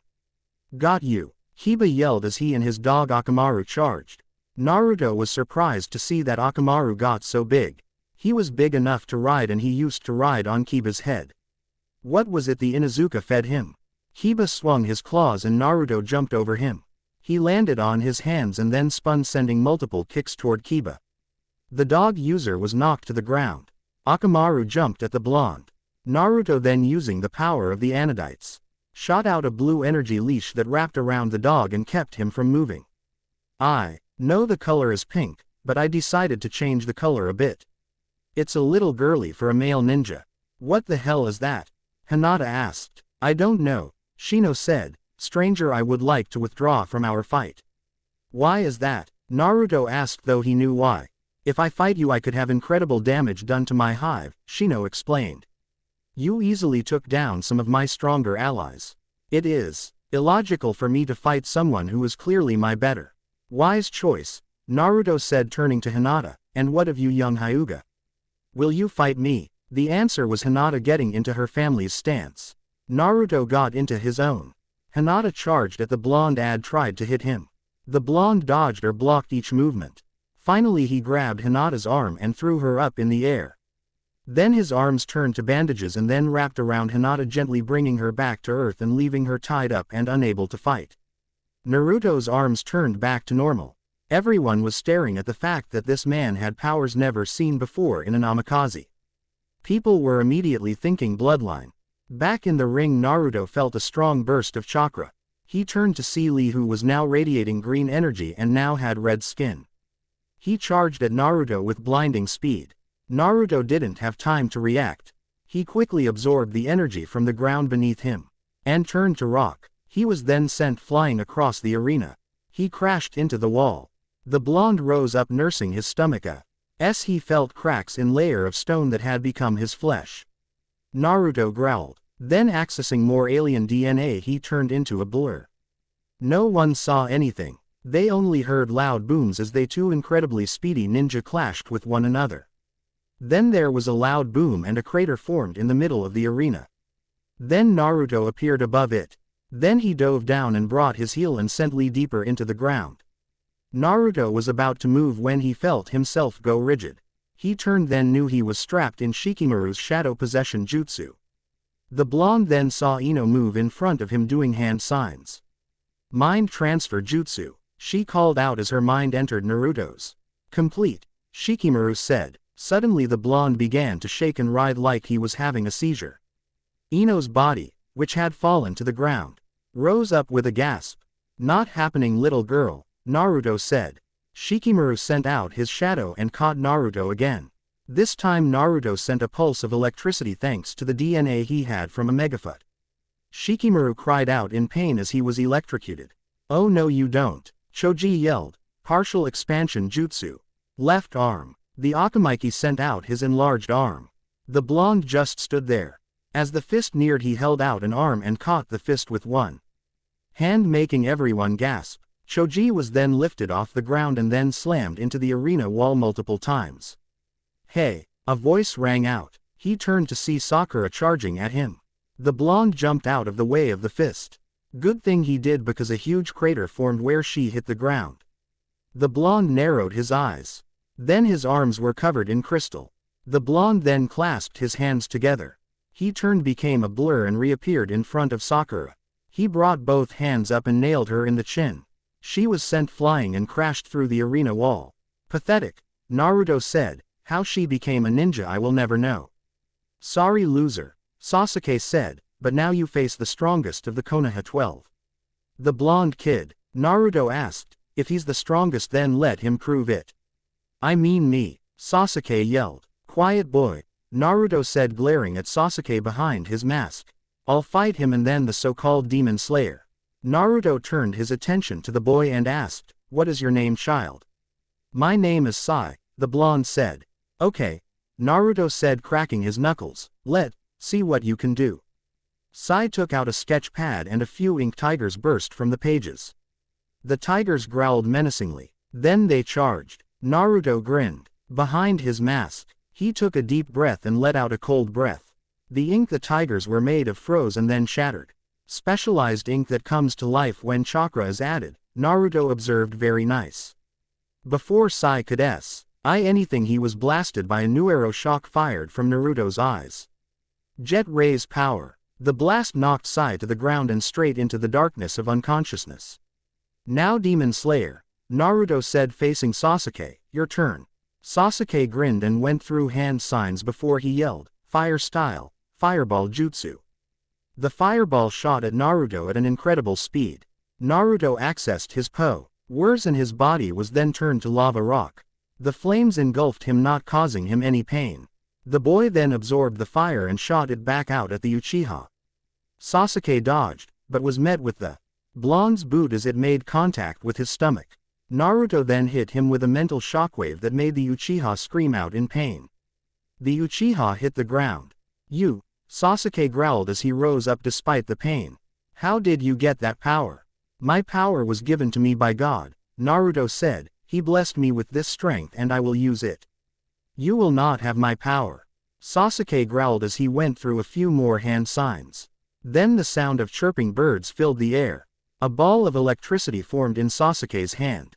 This is my ultimate technique, Sasuke gloated, the Chidori. The move I used to kill the demon. Not bad, Naruto said, clearly not impressed as he had seen this before. Now let me show you a real assassin's technique. The blonde went through hand signs and got into a stance. Then there was a high-pitched squeal as multiple energies filled Naruto's palm. Then there was a small energy ball made up of a great deal of energies. Let's see how the Chidori, 1000 birds, Naruto spoke. Does against the Omnidori, 1000 powers. Sasuke got over his shock. He had his Sharingan out, but he couldn't copy it. Hell, he had it out the entire time and he couldn't copy anything that this guy had done tonight. The two then charged at each other. The attacks clashed with a resounding explosion. The two moves clashed for a few seconds, then there was a huge explosion. Everyone covered their eyes to keep the dust and smoke from getting in their eyes. Luckily, after the other fighters had been knocked out, medic Nin shushined in and got them out to be examined. When the smoke cleared, it showed Naruto standing with Sasuke knocked out against the wall. Despite the Uchiha's loss, everyone applauded for the great show they had seen. Everyone stared at the raw power that a mere 16-year-old had. A few minutes later, in the Hokage's office. Okay, sign here. Here an initial here, Tsunade said as Naraku signed the contract. I have to say the Namikaze will be in good hands with you, Tsunade said as she smiled for the first time in 3 years. I have to ask though, how did you make a version of Kakashi's technique? I saw him use it years ago, the blonde answered. I was inspired. It took a while, but I managed to get it my own version. Well, Tsunade said, handing the boy a scroll. This is all the Namikaze scrolls and money sealed in here. Now I suggest you leave while you can. Some people here are still ignorant about the whole thing. Plus some people are upset you beat their hero. She put up air quotes at the word hero. Right then, Naruto as he telephone. He ported out of the room and out of the village, leaving a shocked Tsunade. Outside the village, Naruto smiled as he saw he was a good distance from Konoha. He took of his mask as he heard bushed rustling. He turned to see some of his clones come out carrying a large gold coffin. We got him, one clone said. The fight at the arena had everyone occupied. Good, Naruto said. Now I suggest we get moving, we have a lot of work to do. Cut. What is in the coffin? If you can't figure it out, then shame on you. Now I don't have anything else to do right now, so I'm just going to end this. By the way, it was my birthday last week. Happy birthday to me. Yeah. Chapter 4. I own nothing from Naruto or Ben 10, Ben 10 Alien Force, or Ben 10 Ultimate Alien. Chapter 4. Revival, Village and Alliances. The scene opens to reveal a cave.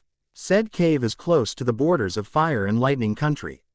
In the cave, Naruto removes his mask. He looks down at the golden coffin. He shook his head and prayed to every known deity that this would work. Naruto then took a few steps back before sitting Indian style on the floor. He was silent, then chakra started to flow out of him. The seal on his stomach flashed and he spoke. Shinigami, Naruto spoke. Though the seal, I speak to you. If you wish, grant me audience. Nothing happened for a few moments. Then after a little silence there was a huge burst of purple flames.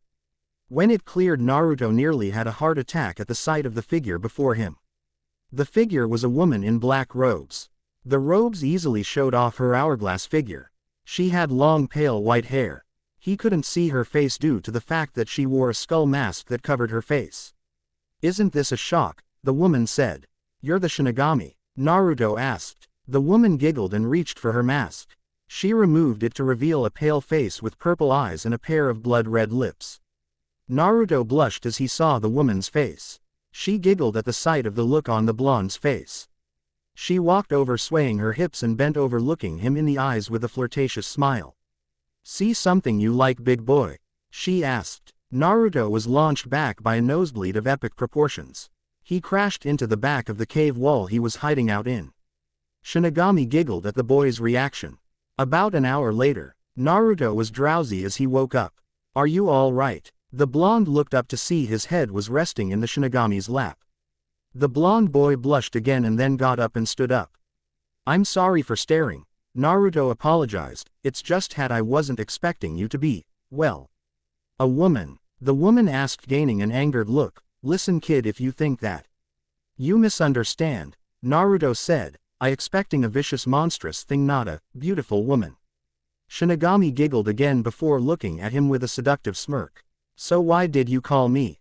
If you want we can have some fun, she said, jiggling her chest in a very persuasive manner. Sorry, Naruto said, I'm here for business not pleasure. The death goddess snapped her fingers and pouted playfully. She then snapped her fingers again.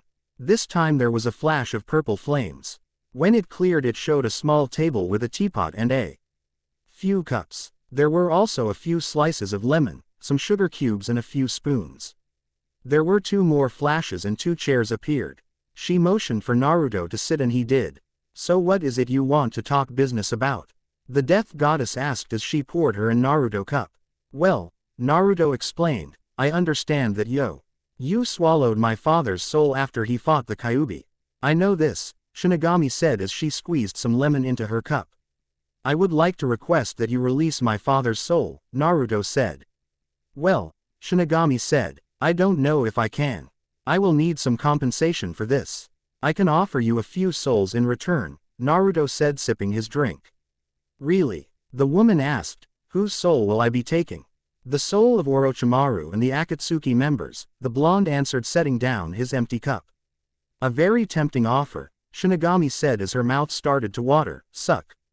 Evil souls will be greatly appreciated. Plus Yami and Kami have been just dying to finally put those poor freaks in their places. While we're on the subject, Naruto said, are they girls too? Yes, Shinigami said, all the major celestial figures are. Hard to believe everyone thinks we're all male though. Well, some people just don't want to believe that a woman is capable of such power and destruction given how dangerous some of the gods are, Naruto said smiling. Well then, Shinigami said, shall we seal the deal? The 2 rose up from the seats and the table and chairs vanished in more flames. Naruto held out his hand to shake with the Shinigami. She grabbed his hand and then pulled him into a deep rough kiss that made Naruto's eyes roll into the back of his head. The 2 actually started to make out for a few seconds before the 2 separated with a noise that sounded like 2 plungers separating. The death goddess licked her lips before blowing Naruto a kiss and sinking into the ground. Naruto shook himself from his daze. He decided to count that as his first kiss, seeing as the first one was a moment that he would never ever speak of again.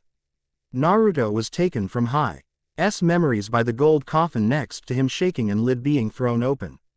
Out of the coffin stepped a tall blonde with spiky hair and 2 long tails going down the sides of his head. He wore a black shirt and long baggy pants and pair of black sandals. Over his shirt he wore a white trench coat with Konoha's yellow flash written on the back. Oh my head, Minato groaned, what's going on? The last thing I remember was fighting Kyuubi and Kyuubi.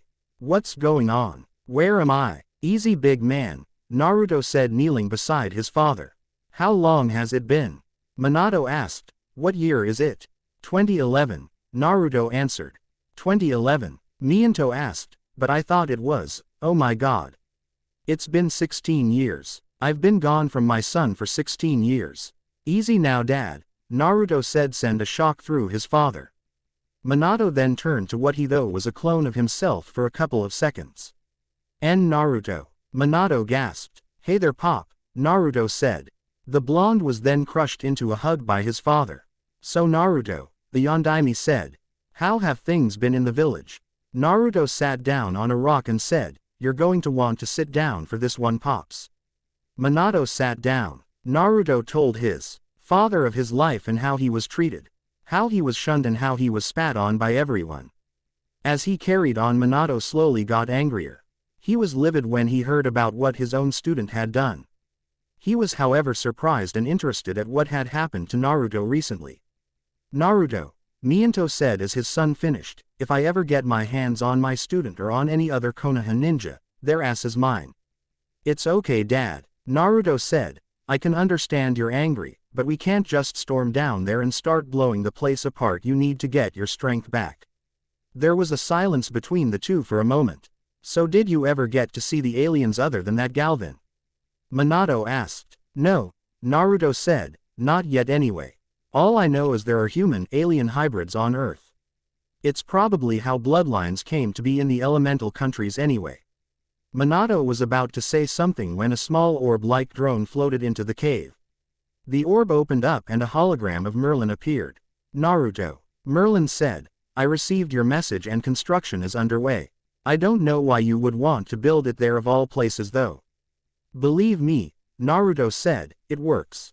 "So," Minato said, making himself known, "that is a Galvin. Though you said he was small. I look bigger as a hologram," Merlin said, a little annoyed. "Now my drones have already started construction. Your project should be done in about a month. And tell them make up for lost time with your father." With that last sentence the hologram dissipated and the drone flew off into the sky. "What project is that, son?" Minato asked. "Well," Naruto said, "I'm creating a new hidden village. Since my old home wants me dead, I figured that I could create a new home somewhere else." "Where do you plan on putting this one?" Minato asked. "I really doubt that any of the other major villages would be very fond of the idea of another village popping up out of nowhere. I'm putting this one on a place. No one will be able to go unless we let them," Naruto said with a smirk. "The moon." Minato's eyes widened for a few seconds and then shook his head to clear his mind. "The moon?" Minato asked, getting a nod from his son. "Man, and I thought I was an adventurous person. I wonder what your mother would be thinking now. She would probably be kicking you to hell and back for sealing the fox in me," Naruto chuckled. "Before saying I was insane." 1 month later, in Kiri the Mizukage sat at her desk. The Mizukage was a woman with long red hair, blue lipstick with a battle kimono with a fishnet shirt underneath it. Basically she was a very beautiful and shapely woman. Right now she was locked in battle with the bane of the job of being a cage, paperwork. "I can't believe I'm still stuck doing this," she yelled as her mountain of paperwork seemed to be laughing at her. She shook it off and thought of it only as temporary madness due to the fact that this succeeding in driving her to complete and total madness. She then heard a tapping noise at her window. She turned and saw a small metallic round orb. "Ow, Chojuro!" the woman yelled, "Get in here." Second later a thin man with glasses and a sword wrapped around his back. And a man with spiky blue hair and an eye patch walked into the room.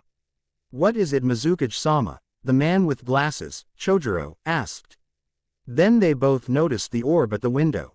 The Mizukage slowly opened the window and the orb floated in and hovered into the room. Slowly the metal formed indentations in the shapes of hands. There were 3 total. The 3 ninja looked at each other for a second. Then they approached the orb and very slowly and carefully placed their hands on the indents. Then there was a huge flash of light and they were gone. A second later, the 3 ninja reappeared in a large dark room with 2 other people. One was an old man with a large red nose, rectangle-shaped eyebrows, and a mustache and beard that had square edges. The other was a large well-built man with dark skin, white hair with a mustache and beard. Both of them wore cage robes and a hat. The man with the big nose had the kanji for rock on his hat, while the dark-skinned man had the kanji for cloud on his. "Tsuchikage done. Raikage dono," the Mizukage said with shock in her voice. "Mizukage dono," the Raikage said, "what is going on?" "I don't know," she said. "Me and my friends here were brought here by some metal orb thing." "The same with me," the Tsuchikage said. "What is going on here?" "I believe I can explain," said a new voice. The 5 turned to a man in lab coat carrying a pocket watch. "Who are you?" the Raikage asked, clenching his fists underneath his cage robes. "You can call me Paradox," the man said, taking out a bag, gumball. "Oh thanks," Chojuro said, taking the candy. "You're welcome, Chojuro," Paradox said, shocking everyone. "You know me?" the swordsman asked. "Yes, I know you and your friend Ao over there," Paradox said. "I also know that the Tsuchikage's name is Onoki, the Raikage's is A, and the Mizukage's is Mei. So you know who we are." I growled. "Are you here to assassinate us or something?" "Quite the opposite," the scientist said. "I'll take you to the man who brought you here. Shall we?" With that the professor walked toward the wall, which then opened up. The 3 cages and the 2 jonin with them followed the scientist. When they existed they were shocked by what they saw, made their jaws drop. In front of them was a magnificent city. The buildings stretched to the sky. Around them there were vehicles that flew through the air at great and terrifying speeds. What really got them were the strange humanoid creatures that walked among them. They clearly weren't human, as some of them had red or blue or purple skin. Some flew through the air. All in all they were shocked. What really had them going though was the fact that when they looked up they saw a dark night sky. What was beyond that though was a large blue and planet. Is that? May asked in shock. "Yep," Paradox said with a smirk, "that's your planet." Now I don't think our cage wants to be kept waiting." With those words the FIVE shook out of their shock and followed the scientist. After a bit they arrived at a large tower in the middle of the city. They followed the scientist who stepped onto a glowing pad. Reluctantly the ninja followed him and then they vanished from the spot. A few seconds later they reappeared on another pad in an office. The cages and Jonan looked a little messed up. "What the hell was that?" I asked as he tried to regain his bearings. "Teleportation," Paradox said like it was the simplest thing in the world. "You'll get used to it after a while." "I hope so," Onoki said as he rose up from his current kneeling position. When they all regained their bearings they were shocked by what they saw. Standing in front of the window facing away out the window was a tall man with spiky blonde hair. He wore a white trench coat that had the kanji for yellow flash on it. Minato?" I asked, rubbing his eyes to make sure he wasn't dreaming. The blonde turned to reveal Minato's face to them. Chojuro and Ao promptly fainted while the Mei and Onoki looked shocked. Onoki's face went stormy. "How are you alive?" Mei asked. "I thought you died fighting the Kyuubi." "I was dead," Minato said, "but in exchange for sending the souls of a lot of missing nin the Shinigami returned my soul. She's actually really nice once you get to know her." "Oh well, that was nice of." Started, but stopped when he realized what Minato said. "Wait, the Shinigami is a girl." "Yep," Minato said with a grin, "so are all the other gods." Everyone went silent. Chojuro and Ao woke up just in time for Mei to shout to the heavens, "Yes. Take that, you sexist pigs. The greatest entities are women." "Ha." The males present stared at the woman who realized what she had just done and blushed prettily. "So," Onoki said, "why are we here, Namixi?" Minato shook his head. He had a feeling Iwa would still be a little upset over what happened during the Third Shinobi War. "I brought you here so that we could discuss an alliance between our villages," Minato said, sitting down. 5 other chairs popped out of the ground in front of the man's desk. The 5 guests sat down while Paradox went to the side of the room. "So what do we get in return for an alliance?" I asked the long though dead cage. Despite being on opposite sides of the war, he and Minato were in fact very good friends. "First of all," Minato started to explain, "advanced weaponry that could help you out in the long run for starters. Second, advancements in medicine could save lives, and probably help replenish ranks that have lost limbs or stuff like that." "Explain," Onoki said as he heard that. "The sciences in medicine are incredibly advanced," Minato stated, "much more advanced than the tech on Earth. Such technology allows people to in lost limbs and be more thoroughly examined for mental instabilities and stuff like that." The people present sat there stupefied at the thought of such technology being at their fingertips. Lunakage Moon Shadow," Mei asked nervously. "I was wondering, is your son alive?" "Yes," Minato said with a smirk, "as a matter of fact he is." "Why?" Mei's eyes went stormy for a few seconds before she gained her composure. "Well," she said, "after the Kyuubi attack I was told by an ANBU that the boy had died during the sealing." The Moon Shadow looked mad as his eyes narrowed with a look of obvious frustration. "Who told you that?" the elder blonde asked. "Some Anbu in a dog mask." "Why?" she asked. Seconds later they were all hit with a vicious killing intent. Minato clenched his desk so hard it situally cracked and his eyes portrayed anger. "Kakashi," Minato growled. I get my hands on him, I swear I am going to kill him." "Who?" I asked. "My student Kakashi Hatake," Minato said. "You might know him as Kakashi of the Sharingan.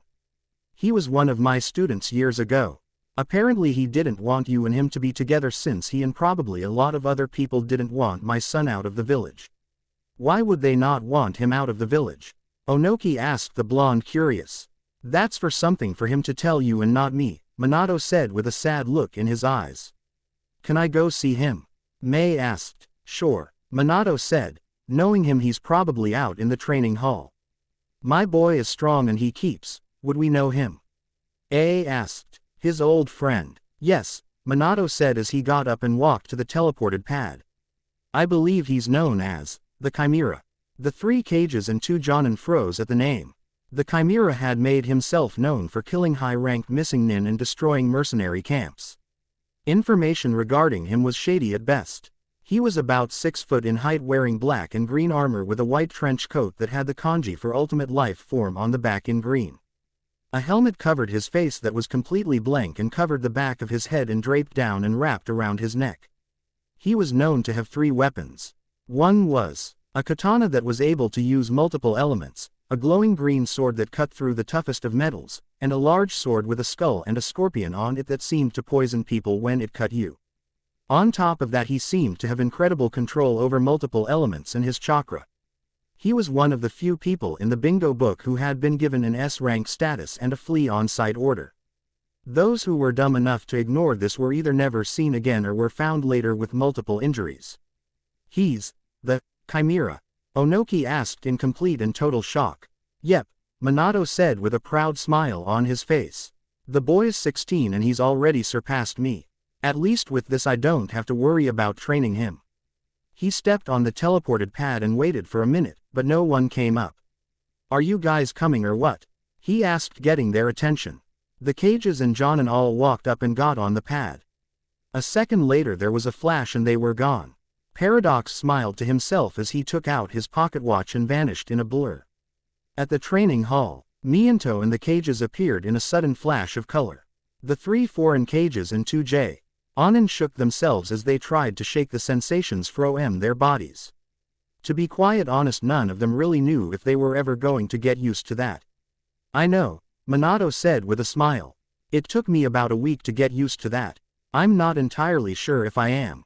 When their senses finally cleared, they saw a man in black and green armor with a white trench coat that had the kanji for ultimate life form on the back in green. He was basically a real ringer for Minato, except he had 3 whisker marks on each cheek. The blonde stood with a katana in his hand that had the kanji for fire, water, earth, wind, and lightning. The blonde took a stance before turning to large wooden dummy. He drew back his katana before swinging and calling out, Kenjutsu, wind style, raging hurricane. As the blonde swung his weapon, a humongous blast shot of air shot forward. The dummy was struck hard and turned to splinters, and leaving a huge crater in its path. Everyone stared in shock at the pure power behind the blast.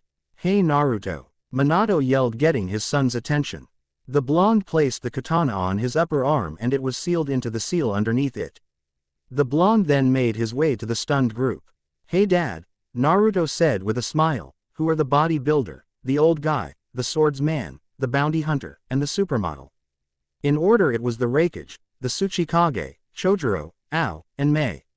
The men looked a little peeved at what the boy called them, while Mei blushed slightly at being called a supermodel. In order, Minato explained, they are the Raikage, the Tsuchikage. One of the few remaining loyal 7 swordsmen of the Mist, an elite Jonin from Kiri, and the Mizukage. Oh, Naruto said, sorry for the disrespect. Naruto, Minato said, pushing Mei forward. As Mei Terumi, the woman I told you about. So, Naruto said, looking at her, you're the girl my dad engaged me to when I was born, aren't you? Mei blushed slightly as she nodded. Had to admit, for a boy who was much younger than her, he was quite handsome. Yes, she answered, Mei Terumi, the current Mizukage. Nice to meet you, my dear, Naruto said, kissing the back of her hand in a gentlemanly manner. So, Mei said, it seems so forward to do this, but would you like to get to know me better sometime? Sure, Naruto said, smiling. How about tomorrow in Kiri around 6? Okay, Mei said, smiling. I'll see you then. Well, Minato said, breaking the moment, I believe that you guys have been away from your villages long enough. By now someone has noticed you're gone. I believe it's time you guys got back. Before you go though, take these. He gave each of the 3 Cages a plumber's badge. You can use these to communicate with us, Minato said. Now I believe our meeting has concluded. With that, the 3 Cages and 2 Jonin vanished and reappeared in their respected offices with slightly sickened looks due to the fact that they still hadn't gotten used to teleporting, and then smirked, satisfied with the new alliance they had made. Omake. How Minato reacted version 2. So that's pretty much how my life has been, Naruto said to his recently resurrected father. Silence was all he got in response. Dad, when I get my hands on those good-for-nothing pig beep-ers, I'm going to shove a kunai so far up their beep they'll be screaming OFR their mothers. And I'll shove bash them in beep-ing nuts until they beep-ing chirp. Wow, Naruto said, and I thought that red-headed girl from Sound had a dirty mouth. Cut. Sorry for the lack of action in this one. But I needed to show how Naruto got his dad back in the creation of the new village. Also I decided to call the village hidden in the moon using the scientific term Luna. Plus Minato's title is Luna Cage due to the fact the Japanese word for moon in Tsuki, and I felt that would get him confused with the Tsuchikage for those of you who don't understand Japanese. Well, bye. Chapter 5. I own nothing from Naruto or Ben 10. Ben 10 Alien Force, or Ben 10 Ultimate Alien. Chapter 5. Date, Mission, Trophies. Naruto examined himself in the mirror. He was currently wearing a white shirt with a black jacket over it with long blue jeans, a pair of black sneakers. Today was his date with May. He was a little nervous seeing as he had never actually gone on a date before. After making sure he looked good, we went to the door and called out, "Dad, I'm heading out for my date." "Don't wait up." "All right," Minato yelled from his study. "Come back by midnight or I'll lock you out of the house." Naruto rolled his eyes at that. The young blonde then made his way to a small ship that would be his transportation for himself. It was basically a big ball with a thruster on the back with two wings on the sides. The cockpit opened and Naruto stepped in. The blonde then took the controls and took off. Meanwhile on Earth, Inkiri May was getting ready for her date. She wore an ocean blue dress that had a sea green sash around it. Her hair was out of its ponytail and cascaded on to her backside. She didn't have the makeup on her eyes, but she did have red lipstick. Soon she heard a loud "Waz" as something landed in the front of her house. She stepped out and looked around to see a ship. The cockpit opened and Naruto stepped out. The blonde noticed May was standing nearby and that she was beautiful in that dress. Naruto couldn't help but stare at her for a few seconds. May walked over to him and then closed his mouth gently. "Don't stare, Naru-kun," the redhead said teasingly, "you'll trap flies." With that she walked off. Naruto then did a silent thank you to the kami and then went after his date. As soon as the two entered town they were met with looks of jealousy and attraction from men and women alike. The men were attracted to May being she is in fact hot. They were jealous because she was on Naruto's arm. The women were currently attracted to Naruto since he was now handsome. They were also jealous that he had the Mizukage on his arm. Both noticed and these were their thoughts. What the heck? Does every man have a crush on May-chan? You can guess who thought that. I know you aren't looking at my date, girl. You seriously don't need me to tell you which one of them thought that. The two entered a restaurant called the Golden Mist. The two sat down and waited for some service. As they did they talked. "So Naruto," May said, "I'm curious. What were you like before this?" Naruto shook his head and said, "You wouldn't believe me if I told you." May looked the blonde in the eyes and said, "Try me." The blonde chuckled and said, "I was the loudmouth, dead last, who couldn't even perform a simple bushin." May stared at him incredulously. "You're joking." The blonde laughed and said, "Not in the slightest." At that moment a waitress walked up and blushed at the sight of Naruto. "What can I get you too?" she asked, taking out a notepad. "I'll take the sweet and sour chicken and a side of onigiri rice balls," Naruto said, handing the woman his menu. "I'll have the chicken lo mein with a side of white rice," May said, handing the waitress her menu. As the waitress walked away she leaned down to May's ear and whispered, "Good choice, Mizukage-sama." May smirked as the two continued talking. He told her everything about his past save for the fact he was hated by most of his village and the Kyuubi. May could tell that he was hiding something, but she figured she could get the information out of his at a later date. She told him about the Outline war that had been going on thanks to the Sandame Mizukage Yagura. Naruto was disgusted that people would turn on their own, just because they could do things they couldn't, and called them a demon. Then again he was accused of being a demon due to a monster in his gut that was no longer there. As their meals arrived the two ate and continued to talk. "I have to ask," May said as she ate, "why did you leave your home village?" Naruto swallowed the bite of an onigiri he had and said, "It's a long story." May looked at him and said, "We have time." The blonde sighed and said, "The thing is, about 3 years ago my teammate and supposed best friend tried to defect to Odo for power that was promised to him by some psychopath. Me and a few friends of mine went after him. He resisted and I wound up fighting him while my friends fought with some Oto nin who were trying to aid him.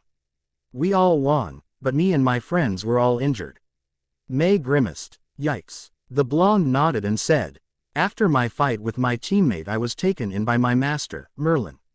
In exchange for helping him with an experiment that gave me my powers I got training in them. The reason I never went back is Becca. Yu's my teammate was the council's golden boy. They either would have had me executed or banished. At that May was curious and asked, why would they treat him like that? Naruto's answer was short and sweet. He had the Sharingan. May's look hardened. An Uchiha huh? The girl said with disgust. You know about the clan? Naruto asked her with surprise in his voice. Yeah, May said, when I was a teenager I went to the Leaf and asked the Hokage if he could help us.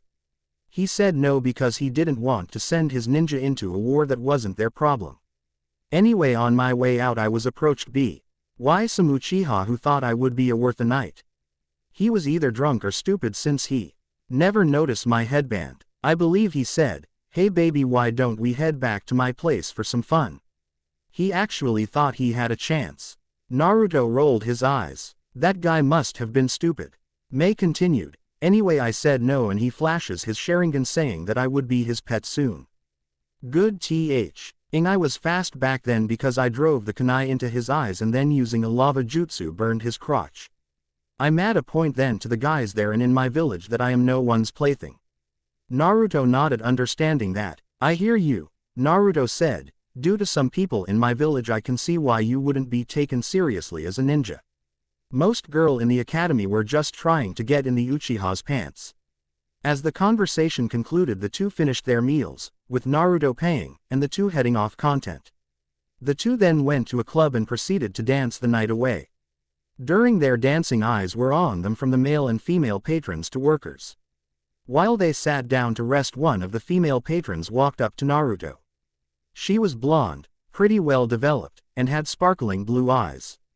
From what Naruto could sense she was probably Jonin in strength. He could also tell from the smell that she was slightly intoxicated due to the slight smell of sake on her breath even though there was the smell of a breath mint. Apparently she couldn't recognize May due to the fact that most of the lights were on the dance floor instead of the hey baby, she said in a flirtatious voice. Why don't you ditch this old crone and go out with someone who doesn't need a pick-me-up? Naruto looked at her and said, how about no? The girl was shocked. No one had ever rejected her before. She growled about being denied and was about to try again when she felt a pair of eyes glaring at her. She turned to see the old crone and her eyes widened when she saw that the old crone was the Mizukage. She gulped slightly and left the two alone. I can't believe that little hussy, May growled. Easy now May-chan, Naruto said taking her hand, come on let's get out of here. The last thing I need is some drunk bachelor trying to flirt with you. May raised an eyebrow and asked, why? Do you think I would abandon our date? The blonde chuckled. No, I'd proba. Bly end up turning the guy into a crystallized voodoo doll. May chuckled a bit and followed him out. Unknown to him a lot of the males in the room heard what the blonde had said and paled at that. The scene then fades and switches to a park in Kiri. Naruto was sitting on a park bench with his arm around May. The two were watching the stars twinkle and shine in the sky.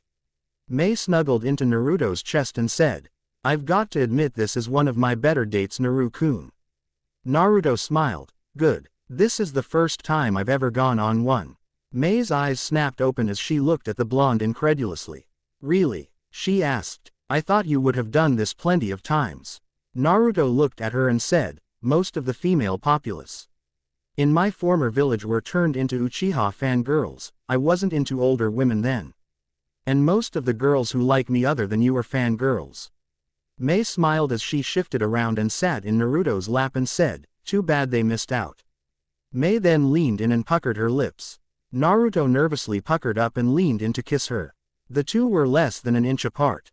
Getting closer and closer. Beep, beep, beep. May and Naruto jumped, at the sound causing both of them to lose their balance and fall off the bench. Naruto groaned in frustration and growled, I knew I should have left this thing at home. The blonde pulled out his clue. MBERS badge, which was the source of the continued annoying beeping. "Oh man," Naruto groaned, "I can't believe this." A map popped up showing 3 blips that were a few miles from their location. "Sorry Mei-chan," Naruto said. "But I'm going to have to cut our date short." Mei yelled. "What? Why?" Naruto said. "Apparently there are some of my allies in trouble not far from here. How they got here I don't know, but I need to help them." Quote. Naruto started to walk away, but was grabbed by Mei, who had a determined look on her face. "I'm going with you," Mei said. Naruto would have protested, but he knew from the look in her eyes that there was nothing that he could say that would convince her to stay behind. "You really plan on fighting in that dress?" Naruto asked. Mei grinned before pulling out a scroll from who knows where. Then she was enveloped in a cloud of smoke, revealing her to be in a dark blue battle kimono. Naruto chuckled before placing his plumber's badge on his belt and pressing it. The blonde was then covered in his battle armor. "Let's go kick ass Mei-chan," the blonde said in a metallic voice due to his helmet. The two then sped off toward the source of the signal. The SIG-HT that they came across was one that shocked Mei, but seemed normal to Naruto. The site consisted of large black, green, and slightly damaged ship that had landed in the middle of a clearing. Out of said ship stepped out Ben, Gwen, and Kevin. Naruto deactivated his helmet and ran over to his friends with Mei at his side. "Are you guys okay?" Naruto asked as he helped them up to their feet. "Yeah, we should be fine." Gwen groaned as she was helped up.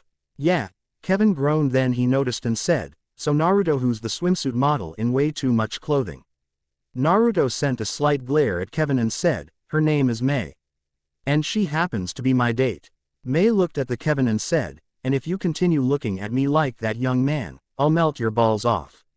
Kevin paled as he-R'd the threat, and paled even more when he noticed the serious tone in her voice. Ben paled himself as he imagined that happening to him. Gwen just giggled at her boyfriend's reaction and started wondering if they should start doing that themselves. "By the way, who are you?" Mei asked the 3 teens. "Oh, I'm Gwen Tennison," Gwen said. "This is my cousin Ben Tennison, and my boyfriend Kevin." Mei smiled and said, "Aw Gaki love.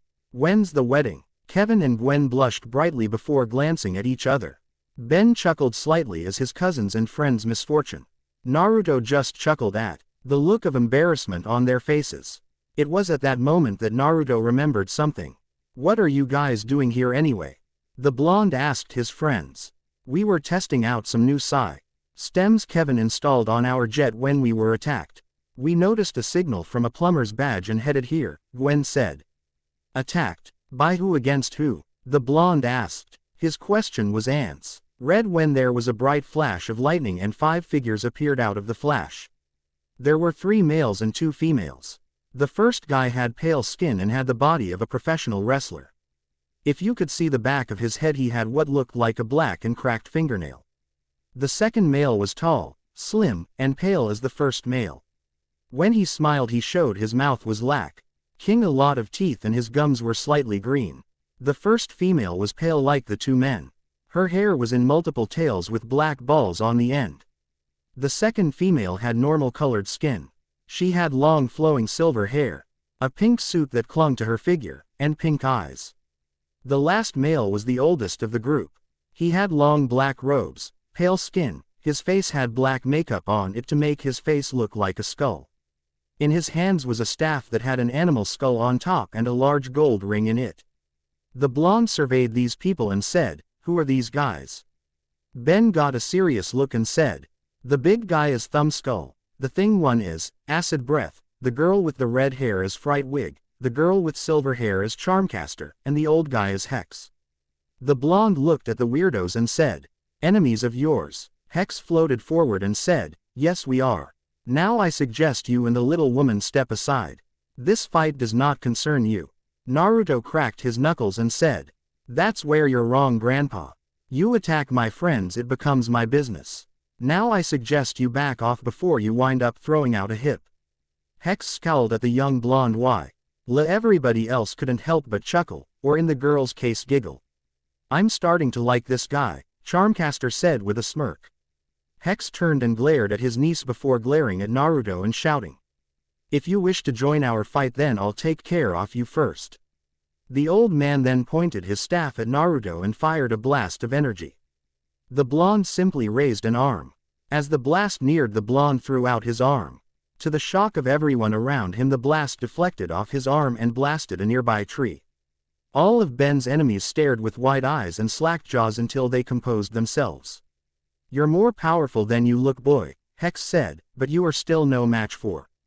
Bam! Hex was cut off in mid-sentence as the blonde slammed his fist into the side of the old magician's face. "Shut up and fight already, you old bag of bones," Naruto yelled as he ran after him. "Hey, paws of my Uncle Blondie," Charmcaster yelled as she ran after the boy. She was intercepted by a rope of pink energy wrapping around her and then throwing her away. Gwen kept mana around her hands and then charged at the young sorceress. Acid Breath let out a breath of toxic fumes at Ben, who was smart enough to move away as the fumes burned the ground. "I'm going to burn you alive, brat," the man hissed angrily. "Unless I already am," Ben said as he toyed with the Omnitrix and then slammed down on the top. There was a bright flash of green, and in Ben's place was a humanoid-shaped thing that was made of green slime and had a small UFO hovering over its head. "Goop," the slime creature called. The creature of green slime then launched itself at Acid Breath and landed on the man's body, covering him. Acid Breath then moved around wildly, trying to shake off the slime that covered him. Kevin absorbed the earth, turning to stone, and was currently engaged in a boxing match with Thumb Skull. Thumb Skull was strong, but he wasn't strong enough to smash Kevin's stone armor. The TWO were currently standing in a grappling contest with neither gaining ground. May was blocking Fright Wig's hair tendrils when she caught one and then threw her over her shoulder, slamming her into the ground. Fright Wig got up in pain and said, "Is that all you got, you wretched old crone?" Silence. Then everyone felt a huge amount of killing intent. Everyone turned to see Fright Wig cowering in front of a furious May who was radiating so much killing intent she almost looked demonic. "Who are you calling old, you pale-faced, tentacle-haired freak?" May roared in fury. Despite being young, May was pretty sensitive about her age. When she first became Mizukage, a younger woman thought that she would make a better Kage than her because she was younger than her. Needless to say, the young woman had her butt kicked halfway to Kumo. May launched herself forward at an incredible speed and then viciously punched Fright Wig in the face. The pale villainess was sent flying and crashed thought a tree before losing consciousness. To everyone else it looked like May disappeared, reappeared, then Fright Wig disappeared and an invisible force tore through a tree. Everyone was staring slack-jawed. At least until some broke out of their stupor. Goop sent out its gelatinous legs and connecting them firmly to the ground. The blob then twisted around and then started spinning, taking Acid Breath with him. Acid Breath screamed as his unexpected ride spun him around and around and around until Goop let him go, sending him flying. Fright Wig, who was just getting up, was hit and knocked out again by her fellow circus freak. Gwen blasted Charmcaster with an energy blast before tying a rope around her before lifting her off the ground and then slamming her into the ground at least 3 times before throwing her like a rag doll. Coincidentally, she crashed right on top of Acid Breath and Fright Wig. Kevin head-butted Thumb Skull before morphing his hand into a hammer and using it in a right CR that busted a lot of the circus freak's teeth. Kevin then grabbed him by the arms, threw him as hard as he could. He landed on Charmcaster, who was just now getting up from her unexpected flight, and crashed on the pile of villains, making a slight crater. "Just the way I like 'em," May said, "dumb, ugly and out cold." Gwen used her powers to wrap the unconscious villains up in a chain made out of mana. Goop turned back into Ben and then said, "What about Naruto? How do you think he's doing against Hex?" The boy was answered when Hex came flying and landed a few feet from them with a groan of pain. The man was covered in bruises and cuts. He rose up using his staff as a crutch. Naruto appeared in a flash of yellow, shocking May. When could he teleport? Ben asked as he hadn't seen that move. "Hirishin," May muttered, getting raised eyebrows from the kids around her. "The what?" Ben asked. "The Hirishin," May repeated. "It's a move that allows the user to teleport as long as they have a unique seal. It was invented by his father. I didn't know he could use it." Back in the fight, Naruto was slowly approaching Hex. "I suggest you give up, no, old man," Naruto said. "I don't You'll be able to last much longer in your current state. Hex growled and shouted, never. Naruto shook his head and said, I gave you chance and you threw it away. Your end will be quick. The bee. Londa vanished from sight and unleashed a devastating combo on Hex before backhanding him away. The blonde then crouched down and began to focus. Hex rose up and his eyes widened as he sensed incredible power. He looked up and gasped to see white chakra focusing in Naruto's right hand while black chakra focused in his left hand. The blonde put both of them together and they merged, forming a purple orb.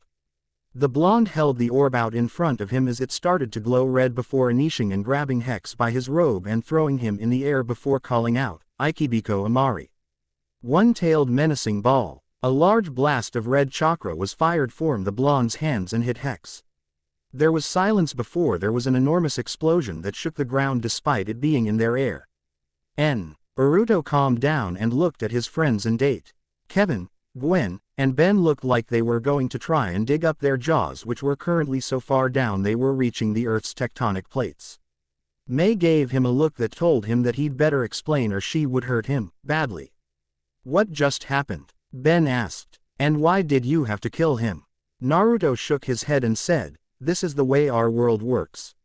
You fight an enemy, you usually have to destroy him, otherwise he'll just keep coming back again and again.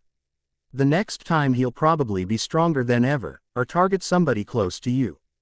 Besides, just because I killed doesn't mean I like it. The three looked at him before nodding in understanding. They may not have liked the idea of killing, but it was how this part of the world works. Now I just have one question, Ben asked, how are we supposed to get home? Our jet is trashed. Naruto smirked before forming a clone. The clone then turned completely blah. CK with a few pieces of green circuitry here and there. The clone then jumped up and fused with the jet, fixing it and turning it into a more advanced piece of machinery. The clone should last about an hour, the blonde said.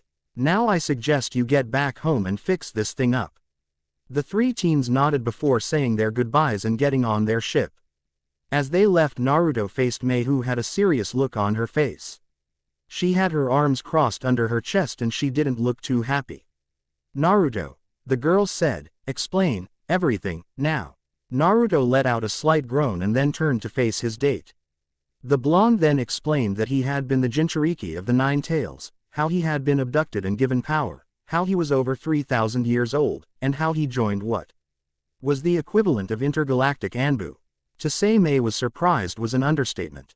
She was floored. She looked like she was going to need to pick her jaw up off the floor. I take it that's W. How you weren't really liked in your village, huh? Mei asked after a few minutes of silence. Yeah, the blonde answered, so what are you going to do now? Will you stay my friend or turn your back on me like most of the other people in my life? Mei walked up to the blonde and then gave him a warm tender kiss right on the mouth. Naruto's eyes widened significantly before turning back to normal and started kissing her back. The two held the kiss for a minute before breaking away. Mei let out a content sigh and said, you know what it feels like to be ostracized by others around you for something beyond your control. I'm not about to abandon someone who knows what we went through during the Bloodline Holocaust. Naruto smiled at her and then walked over and picked up Hex's staff, gaining a weird look from Mei. Trophy, the blonde explained with a smile. With that, the two went back to Mei's house where Naruto gave Mei a good-night kiss and the two went their separate ways. As soon as Mei entered her room, she let out a loud whoop of success. She then fell down on her bed with a big smile on her face.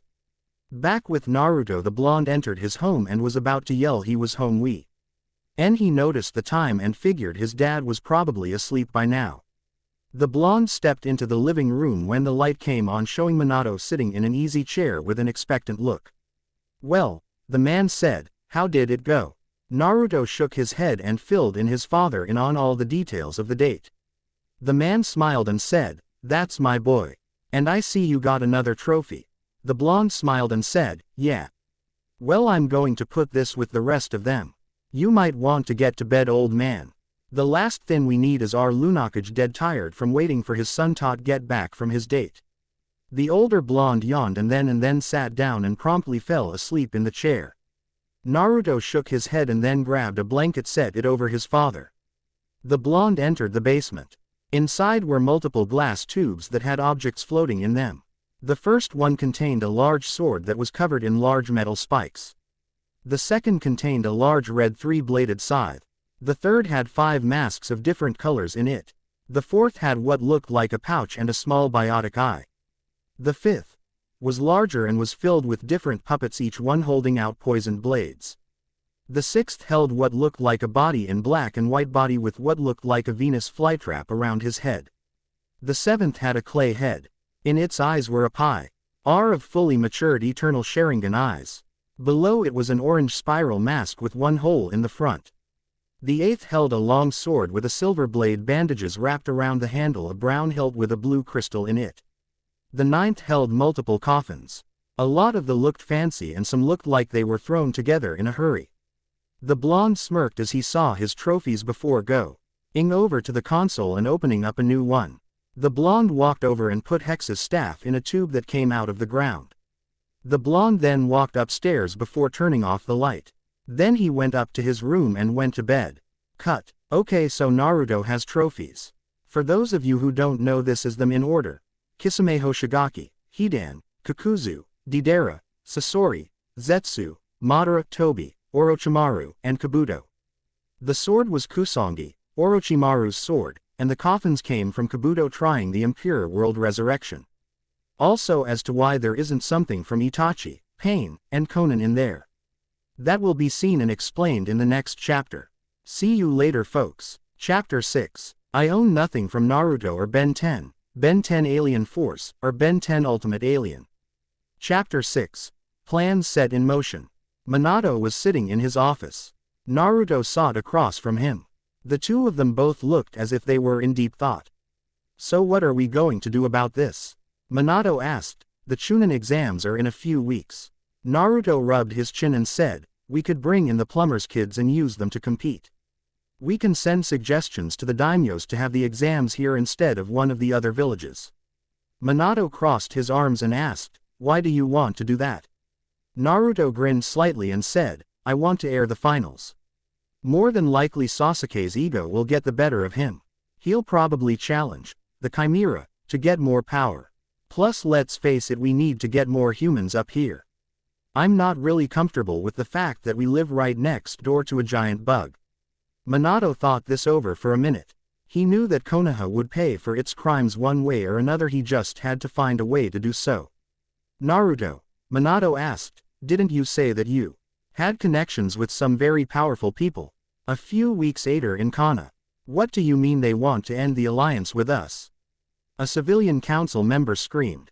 Various other cries like that followed. Suan rubbed her temples to stop the oncoming headache.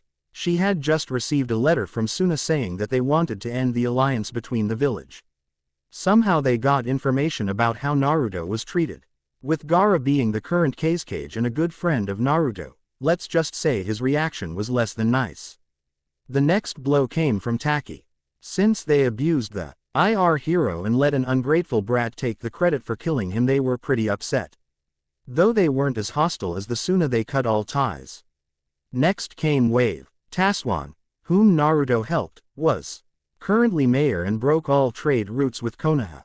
Then they found out that the Fire Daimyo had gotten his hands on the same information. Needless to say, the man was furious.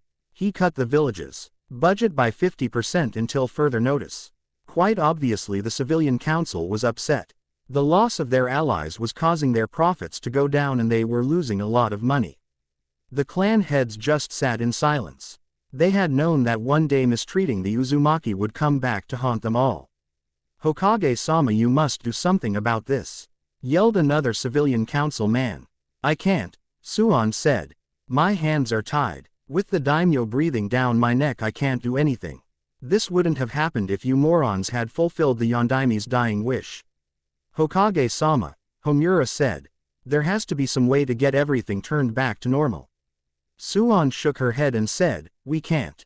Gaara told me in his letter that any Konoha nin caught crossing the border without consent will be killed on sight.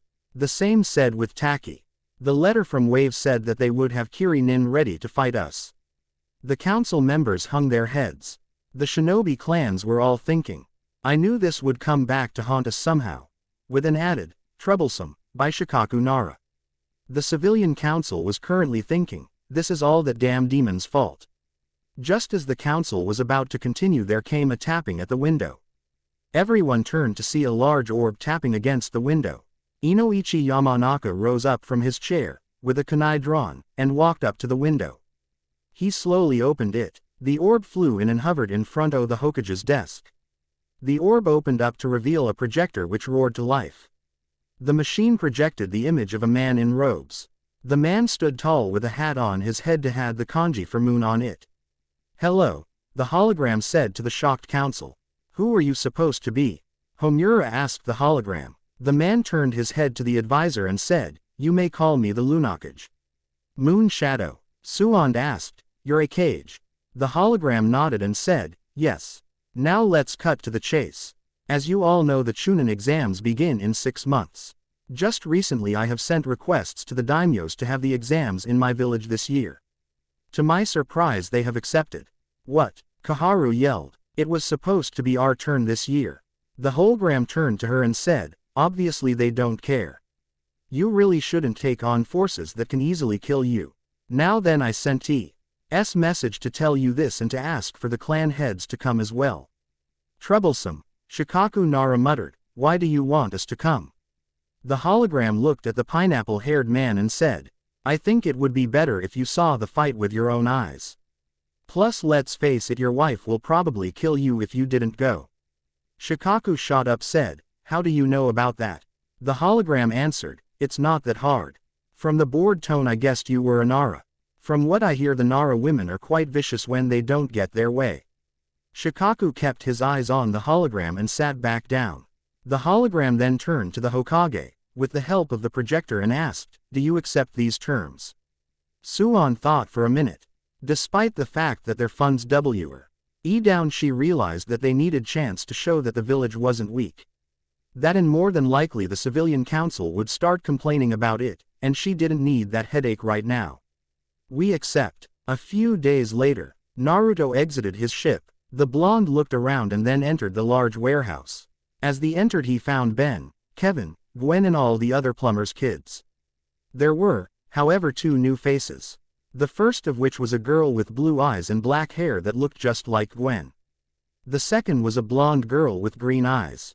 As soon as Naruto entered, the black girl called out, "Hello, handsome." Quote, Ben grinned and walked up to the blonde and said, "Hey Naruto. How have you been?" The blonde grinned and said, "Good, good. Listen you guys, I need a favor." "What kind of favor?" Kevin asked. "It must be pretty big since you called us all here." Naruto looked at the Osmosian and said, "We'll get to that in a minute. First, who are those 2? The black hair D girl walked up with a sway in her hips and said, "The name is Sunny, but you can call me the girl you've looked all over for." Naruto shook his head and said, "Sorry, not interested." Sunny's jaw dropped as she was rejected. The blonde then walked up to Naruto and said, "My name is Eunice. Pleasure to meet you." Naruto extended his hand and said, "Same here." "Now that we all know each other," Manny said, becoming impatient. "Why did you call us here?" Naruto shook his head and said, "In a few months there are going to be a series of tests in my village to determine who will rise up in the ranks. I have powerful forces, but I need ones that seem more human. And in all honesty, I just really want to send some of these teams screaming back to their mommies." Sunny grinned and said, "I like this guy." Pierce walked up the blonde and said, "I understand that you need people that look human, but most of us don't." Naruto shook his head and said, "You know, if Ben could fix those with genetic damage, why haven't you tried it on yourselves to where you can turn human?" Pierce looked at Naruto for a second. The boy was silent before slapping his own forehead. "How come we never thought of this before?" Pierce asked out loud. BNE glanced at the Ultimatrix with a raised eyebrow. "Ultimatrix," the boy said, "scan area for human and alien hybrids." The Ultimatrix emitted a yellow color, scanning everyone in the room. After the scan was over, the Ultimatrix spoke. "Multiple alien-human hybrids detected. Warning. Scans show genetic imbalance between 3 of human-alien hybrids. Shall we attempt to fix?" Ben nodded and said, "Yes." The Ultimatrix glowed bright green before shooting off 3 beams of green light at Helen, Manny and Pierce. After a few seconds the glow died and revealed two new characters. Two because Pierce pretty much looked the same except that the spines on his body were gone. In Manny's place stood a tall African-American boy with no hair and brown eyes. He stood about a head or two shorter than Manny used to, and wore his gear including the robotic claw that replaced his hand. In Helen's place stood a young Caucasian female with short black hair and light green eyes. She stood a bit taller than before due to the fact that her legs were bent like they normally were in her alien form. Manny and Helen looked at their now human hands. Manny recovered and yelled, "Yeah man." Helen laughed happily at looking like she did before she turned into an alien. Genetic imbalance restored. Subjects now capable of switching between human and alien forms. Examination. New alien form added. Designation. Porcupine. Powers. Capable of launching spines from anatomy and using them in close-range combat. Note. Ultimate form unavailable. Porcupine. Helen asked, "Do you think that's what Pierce's alien is?" Ben said, "I think it might be." "Now then," Naruto said, "we have training to do. We need to be ready for the upcoming battles." "What?" Manny asked. "Basic call. Why you need to be much stronger to fight who we're going against," Naruto said. "Don't worry, I already sent your parents something to say you're going to be gone for a while. They were begrudging about it at first, but we reached a deal." All of them were skeptical at first, but then gave in. "Okay then," Naruto said with a grin, "let's go." Naruto took out a remote and pressed a button. In a flash of light all the kids were gone. Seconds later they all reappeared in what looked like a huge training area complete with targets and dummies. "Whoa," Cooper said, "Nice." "Thanks," Naruto said, "How then we need to adjust to your strengths and weaknesses." Sunny scoffed and said, "I don't have any weaknesses pal." Naruto raised an eyebrow at the girl and said, "Yes you do little girl." Sunny glared at the blonde and said, "Don't call me little." Naruto gained a smirk and said, "Little girl." Sunny's face turned violent. She prepared to fire at the blonde when he suddenly disappeared from sight. Sunny was then very aware of a fist connecting with her gut. The girl doubled over Naruto's fist. Naruto then grabbed her arm before lifting her off the ground and slamming her down on the ground hard. Naruto then placed his boot on her back and said, "Rule 1 of combat. Never think your opponent is weaker than you. They may pull a dirty trick from behind their back." Naruto removed his boot and turned to the other plumber's kids. "This is prime example of weakness," the blonde said in a lecturing tone. "Arrogance can make a person blind to a fighter's real strength. Believing you are the strongest can get you killed very easily on the battlefield." Everyone was at rapt attention. "So what are our weaknesses?" Manny asked. Naruto approached Manny. "Your weakness Manny is that you're bull-headed. You are strong yes, but you rely too much on brute strength. That will only get you so far. You must learn to plan ahead and strategize. If you have a plan come up with a backup and a backup for the backup." Naruto turned to Helen. "Helen your speed is incredible, but using the same attacks with it makes you predictable. You must learn to change things up. We also need to work on your physical strength. Add that to your speed and you will be a force to be reckoned with." Naruto turned to Cooper. "You, Cooper, rely on your powers too much. You need to gain skills in hand-to-hand combat. You may end up in a situation where no technology is available. You would be a sitting duck then. Learn how to fight without your powers."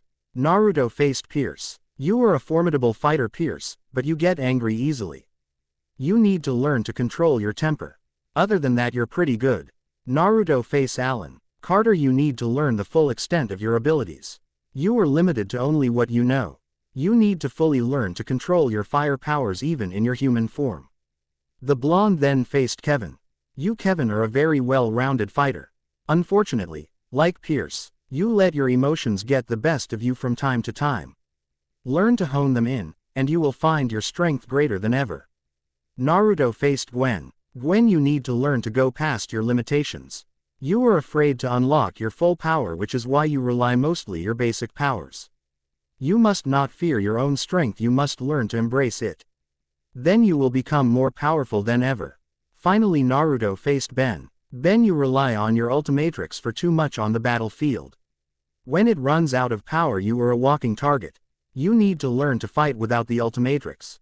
Only use it when necessary. Naruto stepped back and said, "Are we all clear?" Everyone nodded. "Hey, how come I don't have a weakness?" Eunice asked. Naruto shook his head and said, "I don't have much information on you, Eunice. I didn't know of you until recently. While we train I can figure it out along the way. For the plumber's kids the next 6 months were pure hell for them. After a day of training that exhausted them they had to get up at like 4 in the morning." When asked why, Naruto answered, "It's morning." During the day they had grueling drills. They had to run 20 laps, do 50 push-ups, 30 crunches, and do 30 punches and kick for each limp on posts. All that was just the workout for physical abilities. When it came to testing out their powers things got rough. Naruto made each of them learn their limits. Helen and Manny had to practice changing back and forth between their human and alien forms at will. This was a challenge in itself since they weren't used to it. After a while they managed to get it down with help from Alan. Naruto had Manny pumping iron until all 4 of his arms felt like jelly, and he had Helen run around at top speed for as long as she could. Before collapsed. During that time she had to dodge things rising up from the ground like spikes and trapdoors. Manny also had to learn patience and strategy by playing chess, checkers, and shogi. He became adequate at that as it took Naruto more and more moves to beat him.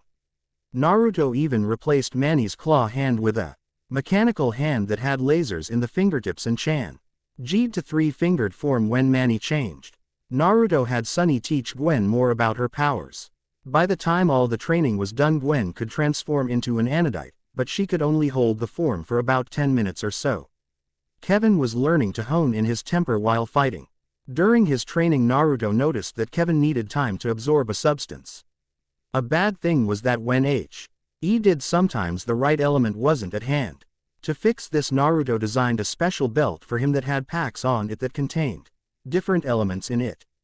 From stone to metal to alien alloys. Kevin even learned how to absorb materials at a faster rate than before. Eunice learned Muay Thai and was found to be quite adept at it. Naruto was surprised to find that she was in fact one of Azimuth's experiments.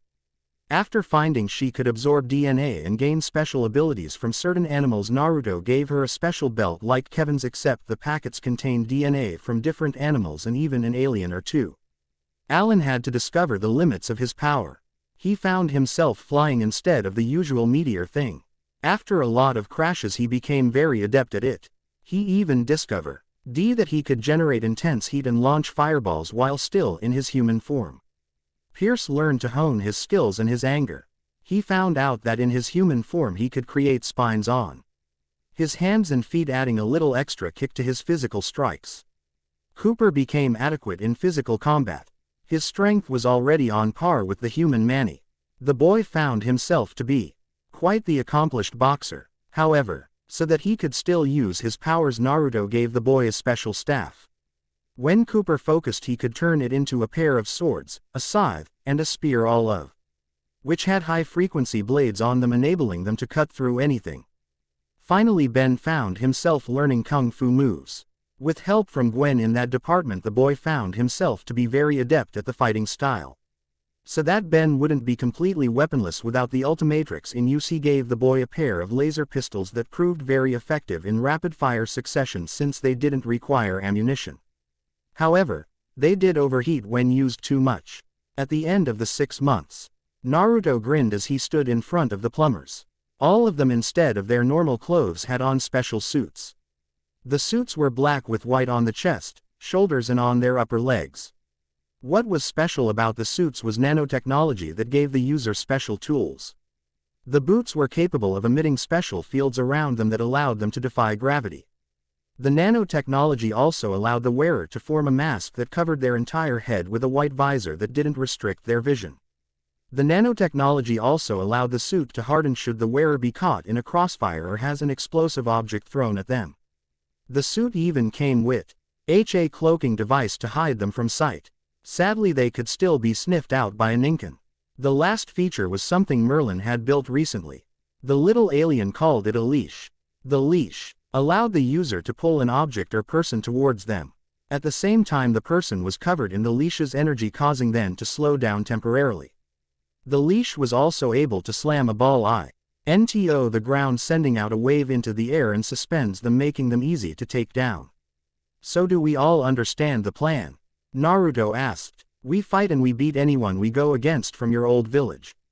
Kevin said with crossed arm. Right, Naruto said, now then let's go meet the big man in charge. Naruto and then others then headed for Minato's office. Naruto entered to see Naruto talking to Max Tennison. Hey Naruto, the elder Namikaze said. Hey Pops, Naruto said. That's your dad? Ben asked. I thought you were an orphan. Naruto looked at him and said, I was. I'll explain later. Hey kids, Max said. How have things been going so far? Ben groaned and said, training was hell. Anyway, when are we having the tournament? Tomorrow, Minato said. You guys need a day to relax. In other words, you're free to mess around for a while. Enjoy yourselves, but don't get into any trouble. The last thing I need is a bunch of angry parents on my butt. Everyone laughed slightly. With that everyone left. Kevin with Gwen, Ben on his own, Manny with Helen, Pierce with Sunny, Eunice with Alan, and Cooper going on his own. Minato shook his head and said, tomorrow, all hell is going to break loose.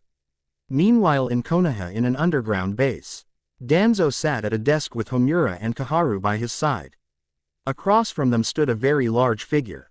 So in return for helping you destroy your enemies you give us control over the earth, Danzo said as he narrowed his one visible eye at the figure.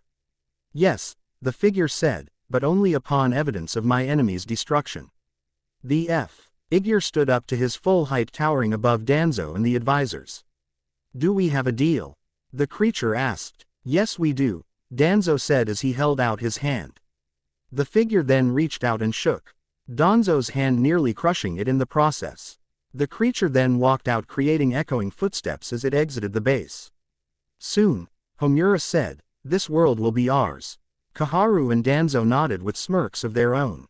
Cut. Okay, sorry if this chapter was rushed, I just wanted to get Plumber's kids ready for the fight with Konoha and the other villages. I might be giving them advantages, but ninja have their skills. Plus ninjutsu. Given that, I'd say they're pretty even. Also I go the hardened armor and cloaking thing in the suits from Crisis and the leash from Bulletstorm. It's also obvious who the figure is. For those of you who guess right, you'll just have to find out next time. Okay, bye. Chapter 7. I own nothing from Naruto or Ben 10, Ben 10 Alien Force, or Ben 10 Ultimate Alien. Chapter 7. Welcome to the Moon Village. Naruto stood in front of his friends from the plumbers with his arms crossed. So do we all understand the plan? Naruto asked them. We beat the snot out of anyone we fight in the Chunin exams. Kevin answered, and we make it especially painful if they're from your old village. Naruto nodded at Kevin. Now then, Naruto said, steel your nerves people. The competitors will be here in a matter of hours. Oh, and Sunny, no picking fights with people this time around. Meanwhile on Earth, Tsunade stood as she looked a piece of paper that had printed OUT of the small drone that had sent her the invitation. Around her were the contestants, Jiraiya, the Jonin, and clan heads. Where our transport? Sasuke asked aloud. Yeah, where are these idiots? Akira said, trying to get in good with her crush. The outburst caused a lot of annoyed groans to go through the gathered. Before Sakura or Sasuke could go on, they became aware of a few figures approaching from the distance. They noticed that some of them were Jonin-level ninja. There were however sights most of them knew. 5 of the figures were wearing cage robes. 1 for sand, 1 for rock, 1 for mist, 1 for cloud, and 1 for rain. Suan, the cage from sand, said, it's been a while. Tsunade smiled and held out her hand saying, it's good to see you too, Gaara. So you're Suan Senju, Mei said with a smile. My name is Mei Terumi. The old guy is Onoki, and muscles there is A. Suan shook the Mizukage's hand and said, good to meet you all. I'm also glad to see the ladies get their due in another village. By the way, what are you doing here? Mei smiled sweetly and said, we're here for the Chunin exams. We were given invitations as spectators in the cage box. Sasuke scoffed and said, what cage doesn't have any active ninja? Suan, and everyone else, save Sakura, rolled their eyes at his arrogant statement. The foreign cages all glared at the boy for his clear disrespect. For one thing, the Amekage said, My village, as well as Mist, just recently got out of recent war. And for future reference, just because we don't have ninja now, doesn't mean we won't have them later. An Anbu who was with the Amekage glared at the young Uchiha. You could feel a sense of annoyance and disappointment coming off of him. Jiraiya got a good look at the three from AIM and a look of recognition crossed his face. Conan, the old sage asked. Conan smiled at the man and said, "It's good see you Jiraiya-senpai." Tsunade looked at Jiraiya with a surprised look. You know her? Tsunade asked. She was an old student of mine, Jiraiya said, shocking Tsunade. The busty cage walked over to Conan and whispered, "He didn't try anything inappropriate with you, did he?" Conan shook her head and answered, "No. I have a bloodline that allows me to control paper. I told him that if he tried anything indecent then he would know what it felt like to have a great deal of paper UTS on a certain part of the male anatomy." All the males who heard winced. The only exception was Sasuke. He was staring at the woman disdain. She had a bloodline jutsu. That mean they were jutsu he couldn't copy. Suddenly a smirk came across his features. All he had to do was charm this woman and she would be his. Maybe he could do the same with the Mist Cage. She was pretty hot. You said you had a bloodline, right? Sasuke asked Conan. The woman simply nodded. Well, Sasuke said, come with me then. Back in Konoha I can offer you much. The Amekage clenched his fists. The other Konoha nin were disgusted at the fact that Sasuke was trying to get into this girl's pants just because she had a bloodline. Sakura was pissed because Sasuke wasn't flirting with her. How dare that little rain bimub try to steal my Sasuke-kun? She mentally raved. Conan knew what Sasuke was trying to do and simply scoffed at the boy's offer. She was about to tell him off. Whne the Amekage strode up to Sasuke, grabbed his throat and lifted him to his eye level. Listen, good boy, the cage growled, his eyes flashing, I'm only going to give you one warning. Stay away from my wife. He punctuated H word by adding more pressure to Sasuke's throat. When he finished his threat they threw Sasuke away. The boy landed on the ground hard and dazed. He rubbed his sore neck. The young Uchiha got up and was about to start yelling until a loud noise cut him off. Everyone looked toward the skies to see two large metal aircrafts coming down through the clouds. The first ship was large and gray, and had two leg-like appendages coming off the back. Tetrax's ship. The other was large, black, and had a design that resembled circuitry ship. The two ships landed. The first one opened up and a large King figure wearing black and gray armor with a green triangle in the helmet stood at the entrance to the aircraft. This is the Hidden Village group, right? The man said, his voice clear through the armor. In their shocked stupors everyone nodded. Good, the man said, all cages and bodyguards enter through here. All contestants use the ship on the left. Any questions? No. Good. The cages and their bodyguards entered the ship. The contestants entered the black and green ship. Once inside the contestants noticed something. There was no pilot. Who's flying this thing? Hiba asked, a little freaked out. Ship, answered a small mechanical voice that made everyone jump. Inside the cage SHP everyone had sat down in seats and rails that resembled the latches on a roller coaster came down. Much to his humiliation Onoki had to have a booster seat. Okay, the large metal man said, my name is Tetrax. I'll be your guide for today. Before takeoff I would like to point out that the seats have little red buttons on them. In the case of an emergency feel free to press aid button. You will then be ejected out of the ship. Don't worry, there is a parachute. Thank you for your time and attention. At that moment the engines roared to life and the ships took off.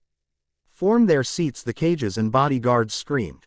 Well, most them did. The crow-masked Anbu didn't, and neither did the Amekage. In the contestant ship they hadn't had such a talk because they were too shocked about the ship talking. All the contestants were currently in pancake form on the rear of the ship. Eventually the ships broke through the atmosphere. As soon as they did everything started floating. The contestants smiled in amusement as they started floating, even Sasuke. At least until the artificial gravity kicked in and they all fell to the ground with a loud crash. The artificial gravity kicked in on the cage ship, the restraints on the ship released. We will be arriving at the Hidden Moon Village in exactly 20 minutes. Tetrax said into a microphone that lead to the contestant ship as well. Until then, don't do anything stupid. In the contestant ship, Sakura said to herself, must resist stupidity impulse. She took out a paddle ball and started playing with it, not resisting well. After 20 minutes of Sakura mumbling to herself, Tetrax's voice came over the intercom and said, "Attention all passengers, we are now approaching the Hidden Moon Village. Please sit down and brace yourselves, for this might be a rough landing." Everyone braced themselves against Summit. Hing and both ships shook as they landed on the ground. As soon as the ships landed, the doors opened, revealing light gray earth. The group slowly exited the ships. They found themselves greeted by straw NGE creatures with a banner that said "Welcome to the Moon Village." The cages walked out of the ships. The Lunakage smiled behind his mask and walked up to the group. "Welcome to our humble little village," the masked cage said with a smile under his mask.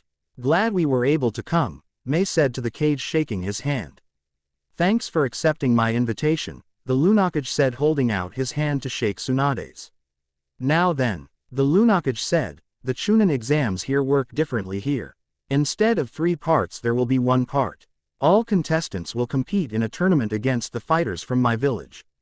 Your skills will be judged by Jonin from both your villages and the others. It will then be decided if you are ready to go to the next level." "Understood." Sasuke smirked and said, "You might as well just hand me a Chunin vest now." The Leaf Nin rolled their eyes while the cages groaned at the boy's arrogant attitude. The Lunakage walked up to the boy and glared down at him with angry eyes. "Listen, boy," the man said, "no victory is guaranteed. If you pass, you pass. If you don't, too bad." With that, the Moon Shadow turned away from the arrogant boy. He turned to the important people and said, "Come, there is something we must discuss in private." As they left, he turned to the contestants and said, "The tournament is tomorrow. Don't do anything to piss anyone off, and you'll be fine." With that, the cages, their bodyguards, the clan heads, and Jiraiya stepped on a pad and vanished in a flash of light. "That was interesting," Sai said with a bit of curiosity in his voice.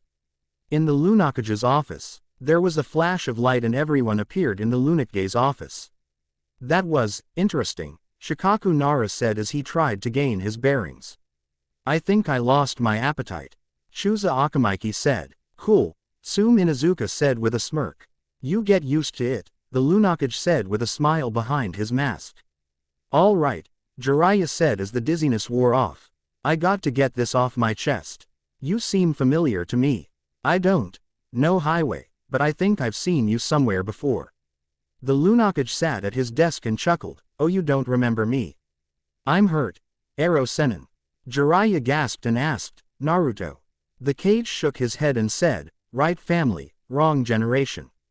Minato then took off his mask and cage hat to reveal the face of the revived Yondaime Hokage, now Shodaime Lunakage. "Minato." Everyone gasped at the same time. "Yep," Miento said, "now close your mouths. They'll attract flies." "How are you alive?" Jiraiya asked with a shocked look on his face. "Naruto made a deal with the Shinigami," Minato explained. "In return for me coming back to life, he gave her the souls of a great deal of powerful missing nin, namely Orochimaru and the Akatsuki." Suon nearly reeled back when she heard that. "You mean Naruto was the one who wiped Otogakure off the map?" she asked. "Yep," Minato said, "he's not even my age and he's already more powerful than me. I'm so proud." Tsunade gained a serious look and asked, "Is he here? In the village?" Minato shook his finger and said, "Now that would be telling now, wouldn't it?" "Soon." Aide grumbled to herself about annoying blondes and trying to get on her nerves. "Is Naruto here in the village?" May asked, wondering where her boyfriend was. "He is," Miento said, "but don't bother him. He's giving my fighters some last-minute training." Shibi Aburame approached Minato and said, "I believe we are here for a reason other than just an examination of skills." The blonde in front of him gained a serious face and said, "Yes, you all know that the Leaf Village has fallen from grace. The village itself is just a shadow of its former glory. In other words, the will of fire is pretty much all but gone. I brought you here to make an offer." Tsume approached him and said, "You want us to join the Hidden Moon Village?" Minato merely nodded in confirmation. The clan heads seemed to think it over. The hidden leaf hadn't really recovered from its fall from grace. On top of that, it had gotten a really bad with the Fire Lord, which made things much worse. In other words, it only took them a few seconds to think. "We're in," all of them said. "Okay," Minato said, reaching into his desk and taking out a transparent material with glowing words on it. "All I need are the fingerprints of all the clan heads here, and it is a done deal." The clan heads, one by one, placed their hands on the object. After it did, a flash of their handprint appeared, then their name. "Now then," Minato said, "there are some empty mansions on the east side of the village. You can set up there. We'll arrange for the rest of the clans to be transported up here within a few weeks. Now Highway, don't you guys go and check out the village. Not you, Amekage Dono, I want to have a word with you." The Cages and the newly former clan heads of Konoha all left except for the Amekage, his bodyguard, and his wife. "So," Minato said as he eyed the Amekage, "you can take off the mask now, Nagato." The Amekage took off his mask and then released the genjutsu on his eyes. His face was slightly pale and his hair was orange and spiky. His eyes were purple with a black dot pupil and multiple rings around his eyes. "So how have you been since your beat down at the hands of my boy?" the blonde Cage asked the Rinnegan bearer. Nagato gave a shallow smile and said, "I've healed up quite nicely." Nagato gained a slightly distant look as he remembered the incident. Flashback begin. Nagato grunted in pain as he felt his flesh being cut. He struck the opposite wall with incredible force. He fell to the ground in incredible pain. He rose up to look at the armored face of the Chimera. The armor slowly slid back to reveal the face of Naruto Namikaze. Around them were the destroyed bodies of the Akatsuki and the destroyed bodies of his Paths of Pain. The only ones he could tell were still alive were Itachi and Konan. "You," the man growled. "The Kyuubi Jinchuriki." Naruto shook his head and said, "Former Jinchuriki. The Kyuubi is dead." Nagato growled and said, "My plan, ruined." Before he could go on, NDS of crystal shot up and pinned him to the wall. Naruto stepped forward, his arm turned to complete crystal and electricity lined the rock-like material. He slowly made his way forward and drew back his arm before starting to swing forward. As the sharp object went toward his eyes, the Rinnegan bearer's eyes, he saw his entire life. His dark childhood in aim during Hanzo's reign. The day they met Jiraiya. The death of his friends. The day his eyes awoke. The fights with the Jinchuriki and their deaths. He saw every life, he took every drop of blood that was spilt in the name of peace. Nagato finally came back to reality here. The crystal was stopped just an inch from his face. "Is it true what they say?" Naruto asked. "IFE flashes before your eyes when you're about to die." Nagato only nodded. "I know your goal behind this whole escapade," Naruto said. "Your dream was to create an everlasting peace. A valiant dream, but you went about it all wrong. You killed innocent people in the name of this dream. With your power you could have brought them back." Nagato hung his head. The dread of all he had done finally caught up to him. "What have I become?" he asked. "You've become what you've tried to stop," Naruto said. "A dictator. A man wanting to rule through fear and pain." The crystals crumbled. Naruto slowly turned around and started to leave. As he did, he said, "Look into your heart, Nagato. You'll know what to do." Quote. Flashback end. "Hey big guy," Minato said, "I lost you there for a second." The orange-haired man shook his head and said, "Sorry, I was just having a flashback." Minato looked at him strangely and said, "So how have you been, Itachi?" The crow-masked Anbu took off his mask, revealing the face of the Uchiha clan murderer. "I have been fine," the elder Uchiha said. "So," Minato said, turning to the Amekage, "how are the Jinchuriki doing?" Nagato answered, "They are adapting well to life in the village. They were a little nervous after the resealing, but they adapted. They are also learning to control their Biju quite well. They can go at least a half an hour before the consciousness of the Biju starts to influence them." Minato smiled and said, "I'm glad to hear it. Now then, why don't we celebrate? I know this restaurant on the west side. The food may be strange, but it is in fact delicious." Nagato shrugged and said, "When in Kiri." The next day, bright lights shone in the sky as the spectators made their way to the arena in the middle of the village. A few residents made their way to the arena and took a spot in their seats. There was a special box with the kanji for moon. In this box sat the Cages and their bodyguards. Minato, disguised again, sat in between the group. In the box next to them was the spot made for certain people. "Your seats are this way, sir," said a plumber agent while guiding Mr. Tennyson to his seat. As Mr. Tennyson made his way to the seat, he found that he among other parents were there. "Hey honey," his wife said as she got up and kissed his cheek. "What are we doing here?" Mr. Tennyson asked. "I heard something about our kids competing in this tournament," an African American woman said. "Really?" asked a Caucasian woman with dark hair. "I heard the same thing about my daughter." After a few minutes, Minato stood up and said, "Welcome all spectators of Earth and beyond. As leader of this city, I welcome you to this tournament. Those who win, or those who show exceptional skill, will be promoted to the rank of Chunin. For those of you who don't know how this works, check the pamphlet under your seats." A great deal of aliens searched through pamphlets and surprised murmurs went up through the crowd. "Now then," Minato said as the murmurs died down, "please turn your attention to the large holographic projector in the middle of the arena. The names of the contestants will be announced there. For those of you who are gambling men, place your bets.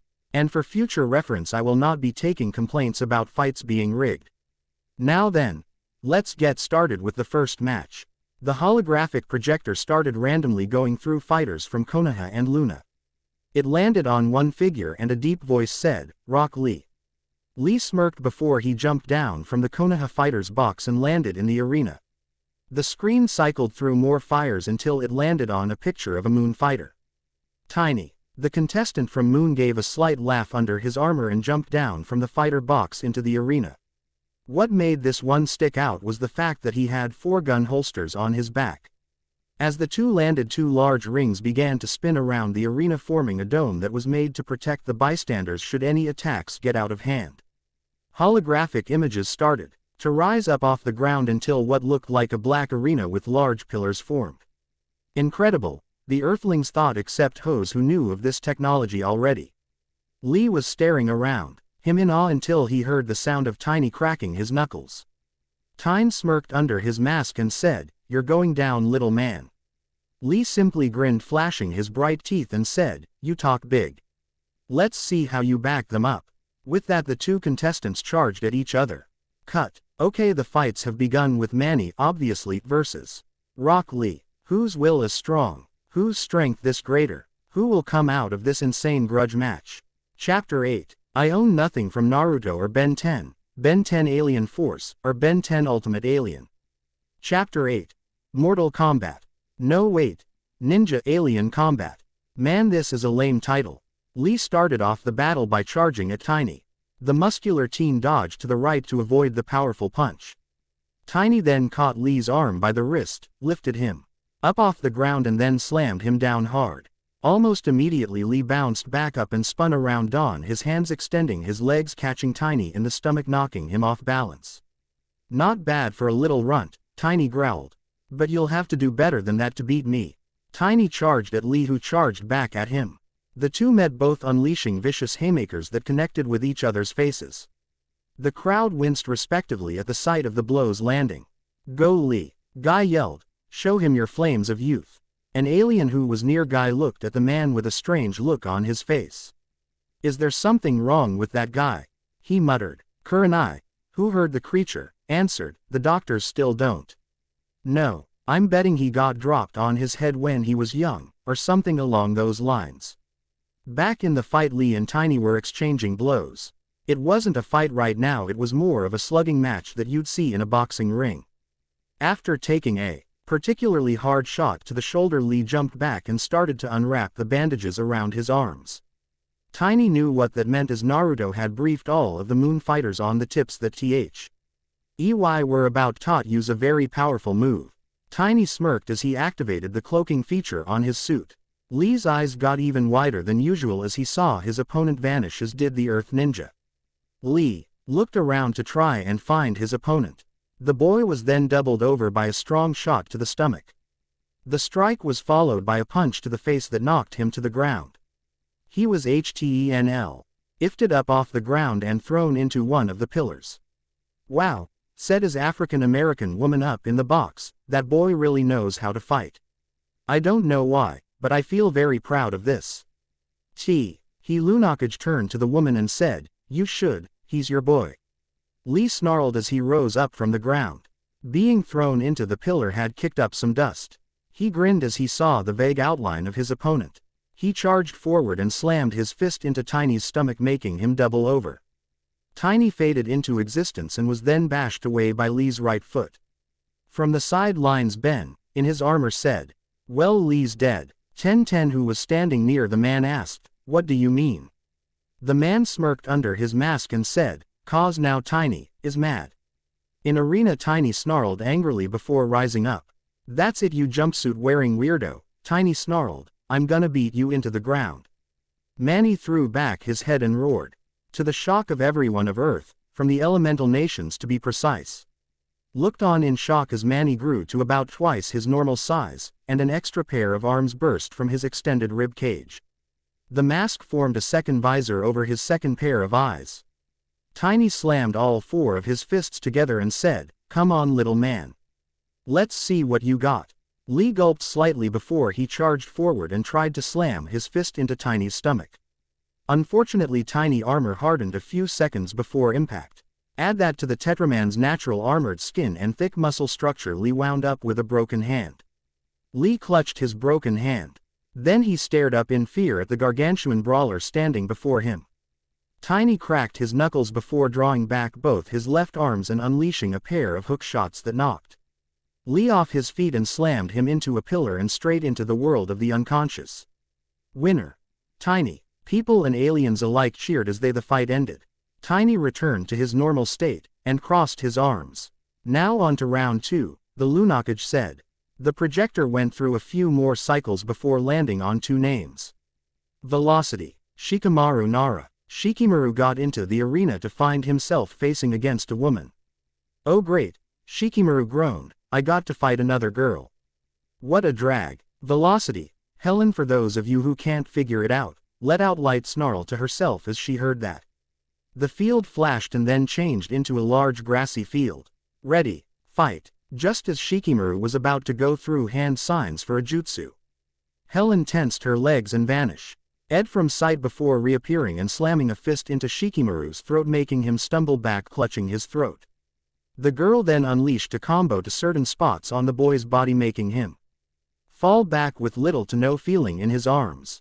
Velocity then landed on top of the lazy genius and unleashed a barrage of high-velocity kicks that, no doubt, cracked a few ribs.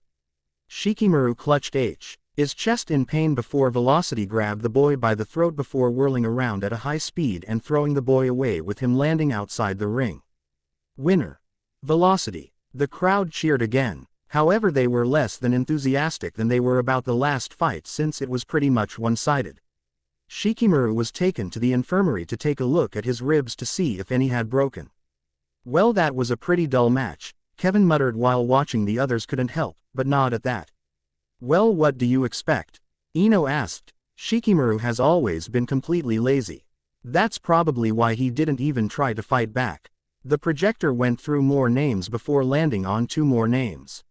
Sakura Haruno. Prototype. Sakura grinned arrogantly as she walked into the arena. The Luna fighter walked into the ring. What stuck out about her was the fact that she had these packs on her belt. "You might as well give up now, you little brat," Sakura said with a smug tone. "I'll mop the floor with your black and white butt." Prototype rolled her eyes behind her mask. Naruto had told her that 2 of the individuals from the Leaf would be particularly arrogant and annoying. Apparently she found one of them. Prototype and got into a fighting stance while Sakura did the same. The rings formed what looked like the Roman Colosseum. As soon as the signal to STA-RT, the fight was given, Sakura charged at Prototype with the intent to end the fight with one blow.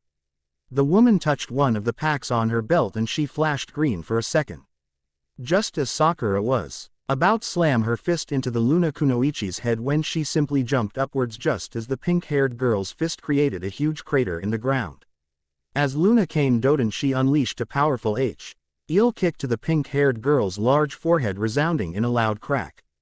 People in the audience winced at the sound of the impact. Prototype pressed another packet and grabbed Sakura in a bear hug.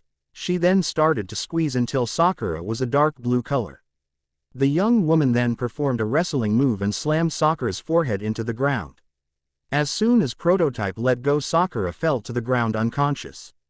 Weakling, Prototype muttered to herself as she was declared the winner. The pink-haired nuisance was then taken off the field to see if she had a concussion from the impact.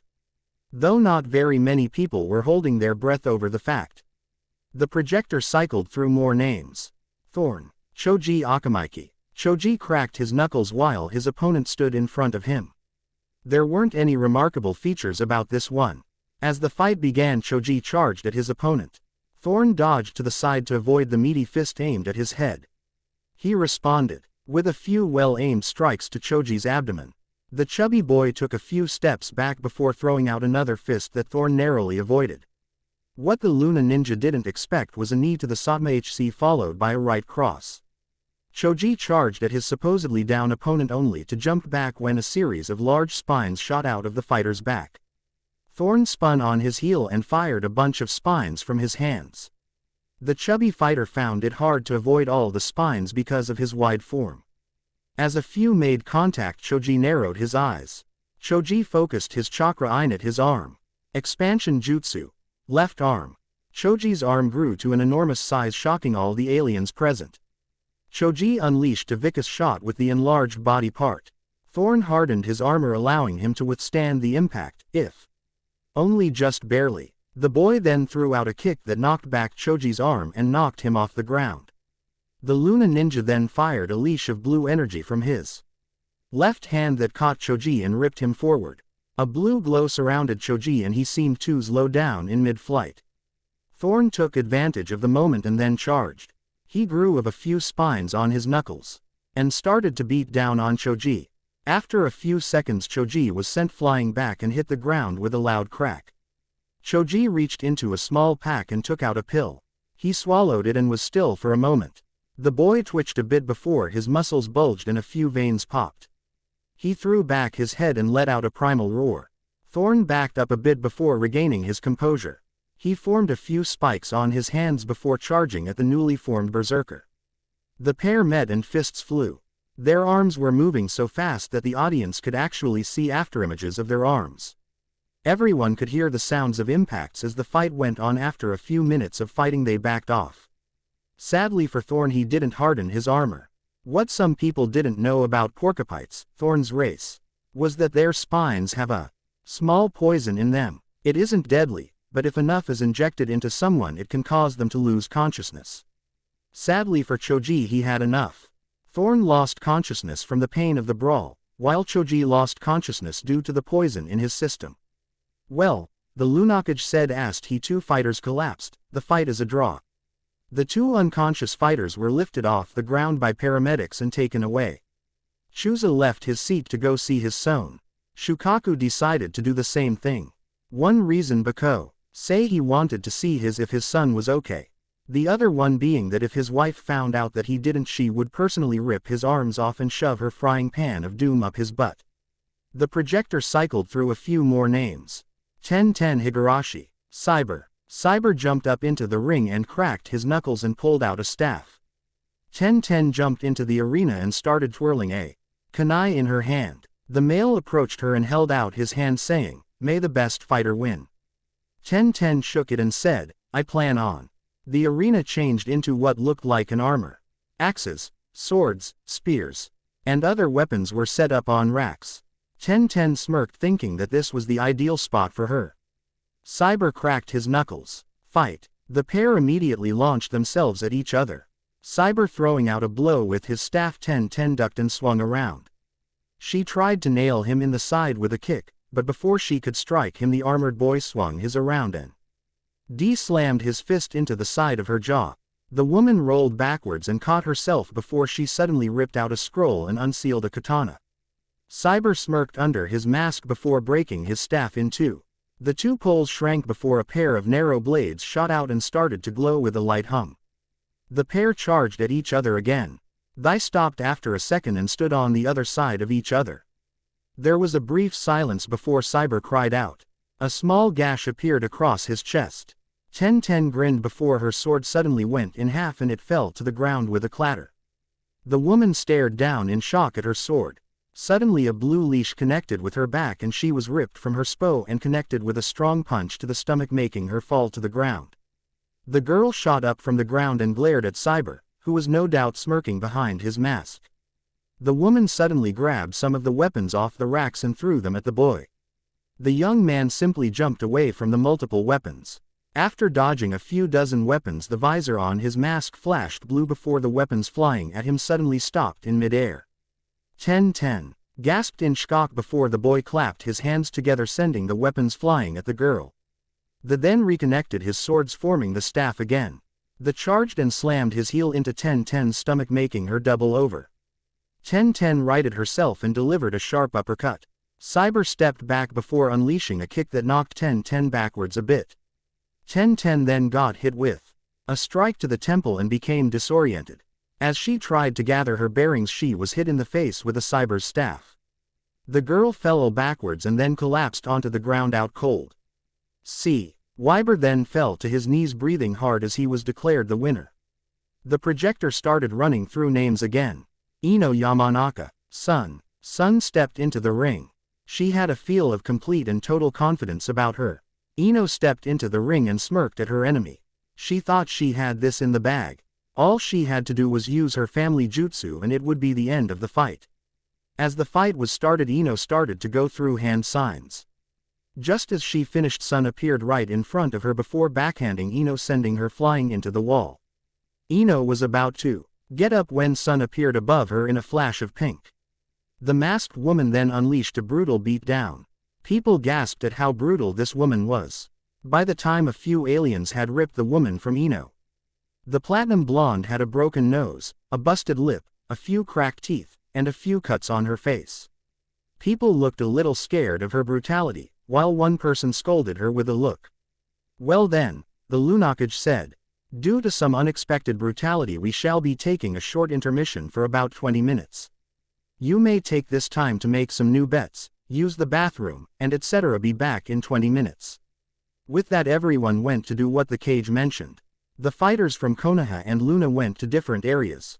Except for Sasuke, who tried to follow the Luna fighters. Once the Luna fighters were out of the arena, they started congratulating the winners of their fights. Did you have to be so brutal to the blonde Sunny? Gwen asked her cousin. Yeah, the woman answered. I know I'm gonna get chewed out by Grandma Verdona later, but it was worth it. A male voice then said, it had better have been worth hurting one of my friends. The group turned to see Naruto, in his chimera armor, who didn't look very upset. I wanted you to make them hurt slightly, Chimera growled. I didn't mean for you to beat her to death.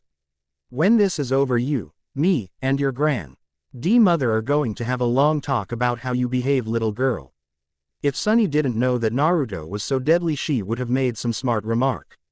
Now she knew better. Yes, sensei, Sunny said a little nervously. So you're the one who taught them, an arrogant voice said. Naruto's sweat dropped behind his armor as Sasuke made himself known. What do you want, boy? Naruto asked, not in the mood. I want you to teach me. The arrogant boy said. Naruto raised his eyebrow and asked, why should I? The boy answered, I'm an Uchiha. I deserve that kind of training. Chimera stormed up to Sasuke and said, tell you what, why don't we make a deal? Sasuke raised an eyebrow and asked, what kind of deal? Chimera answered, as the final match you can fight me. If I win you don't get anything. You win I will train you. Sasuke grinned and said, deal. Sasuke walked away assured of his victory. You're gonna decimate that guy, Sunny said with a smirk.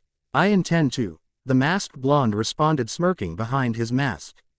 Cut. Okay people, half the fights are gone and it has been seen that Sasuke will be beaten into the ground.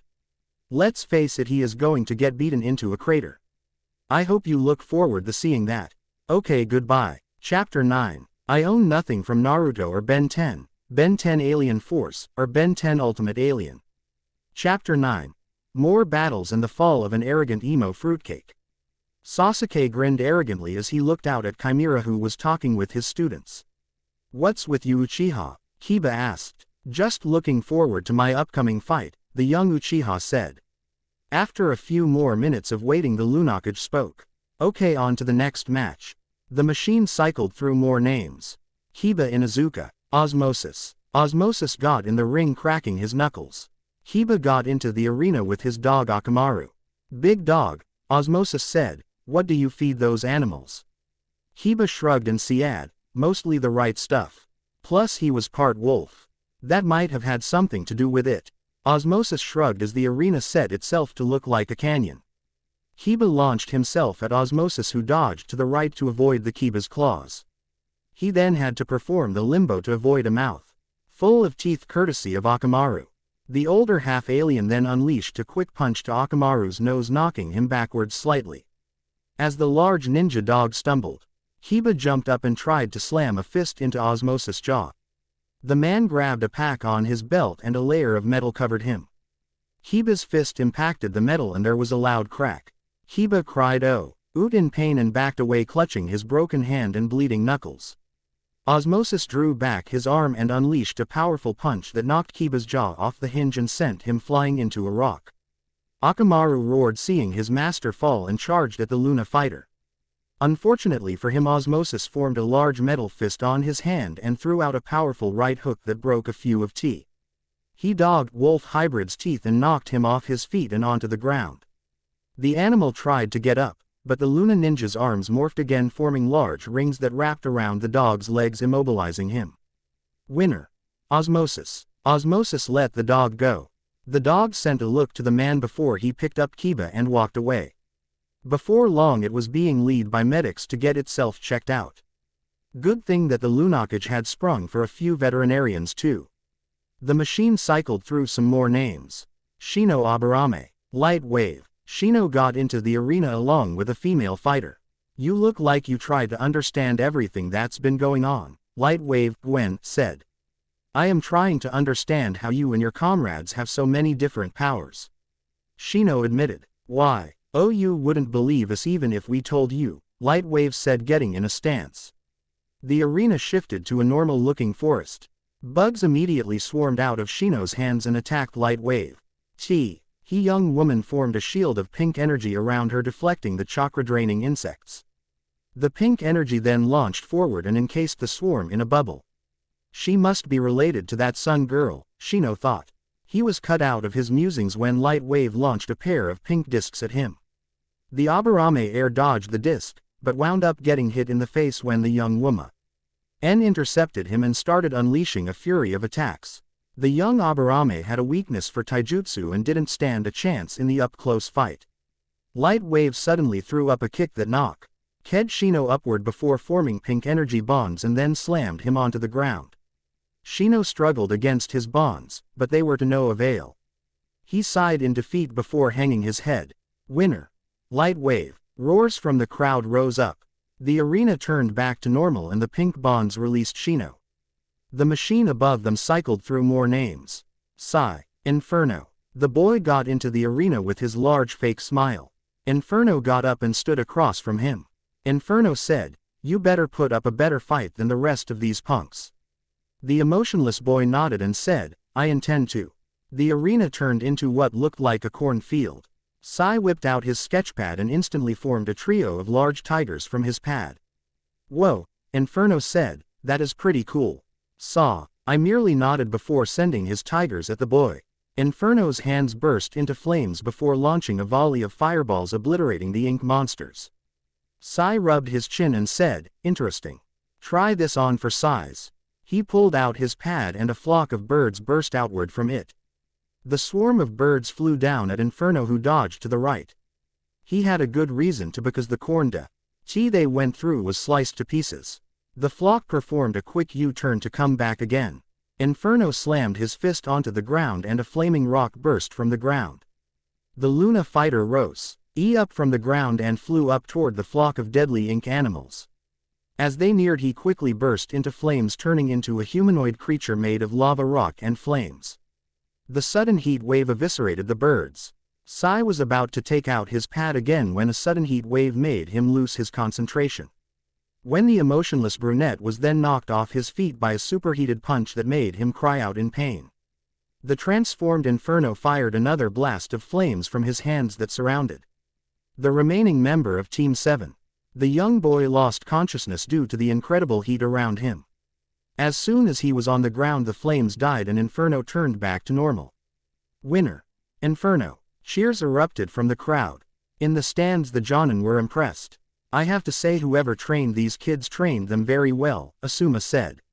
Yeah, Enko agreed. I'd hate to be the one to fight their sensei. Kakashi actually looked worried. If these guys were so strong, how would Sasuke fare? He shook that thought from his head. Sasuke would flatten the others like the insects they were.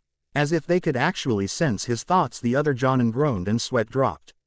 Ladies and gentlemen of Earth and beyond, the Lunakage said, gaining everyone's attention. Due to an unforeseen circumstance, the next match will be 2-on-1. The remaining fight, RS from Konoha Neji and Hinata Hyuga, will face against the final members of my squad Morph. Hinata and Neji looked at each other.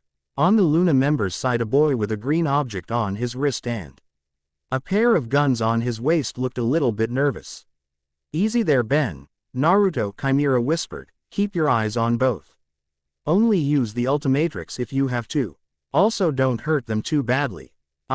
If you do, I'll do the you what Verdona is going to do to Sunny when this whole thing is over. Morph gulped slightly as the three fighters entered the ring. This guy is going to have a tough time, Kurenai said. I know, Guy said. But none of these fighters have been ordinary so far. I wonder what this one is capable of. In the ring, Hinata and Neji activated their Byakugan and got into their family stance. Morph took out his guns and pointed at the two. The arena shifted to what looked like a normal dojo. The two Hyuga charged, intent of striking the boy first. Morph fired his guns at the ground in front of them, tripping them up. That was all the opening that was needed. Morph fired the leash from his arm and grabbed Hinata with it, pulling her in front of him. He then kicked her off with his boot, sending her into Neji, who tried to get a shot at him. The two crashed together before rolling apart and getting back in their stance. You were better than I thought, Neji said. Thanks, Morph said before aiming his guns again. The two Hyuga charged again. Morph tried his same tactic, but Hinata whipped out a kunai and threw it, knocking the gun from the boy's hand. Neji then got in close and nailed the boy in the shoulder with a gentle fist strike. Ben recoiled from the strike and then had to avoid a flurry of strikes from Hinata. Luckily for him, he managed to activate the hardened state of his armor. So the pain was minimal. Morph grabbed Hinata's hands in mid-strike before he kneed her in the stomach, knocking the wind out of her. He gave her a vicious headbutt with high still hardened skull, making the woman back off, obvious disoriented. Neji came up and tried to hit him, but Morph threw his leg out backward, making Neji divert his course. Hinata quickly recovered and nailed a kick to Morph's side. Morph was then knocked away by a powerful kick to the stomach. The boy rolled before stopping.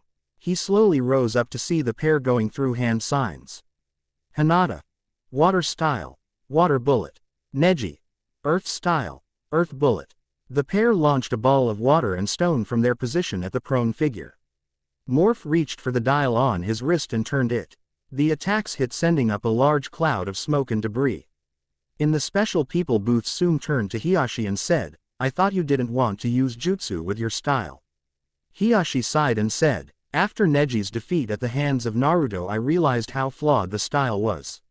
I realized anyone who has fought the Hyuga style long enough can learn how to counter it.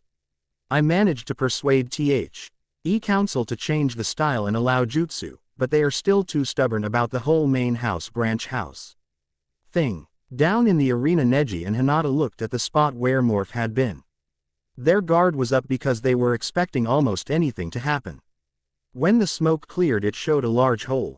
The ground cracked and large green vines wrapped around them. Out of the ground rose a plant creature that walked of 4 vines with one head in between the two halves of what looked like a Venus flytrap, with one big blue eye on its head, an eye on each shoulder, and long arms with large hands. It also had 6 large black buds on its back. Wild vine, the creature said. Wild vine then proceeded to slam the two Hyuga together and then hard into the ground. Finally the plant man slammed them into the ground. The pair got up just as the creature took 2 buds off its back and threw them to the ground. The objects exploded, sending a smoke everywhere. Hinata and Neji stumbled a bit before falling to the ground asleep. Winner. Morph. In a flash of green, Wild Vine was replaced with Morph, who had his arms crossed. Now, the Lunakage said, the final match. That most of you probably wanted to see. The final match will be between the leader of my fighters Chimera and the so-called Demon Slayer of Konoha Sasuke Uchiha.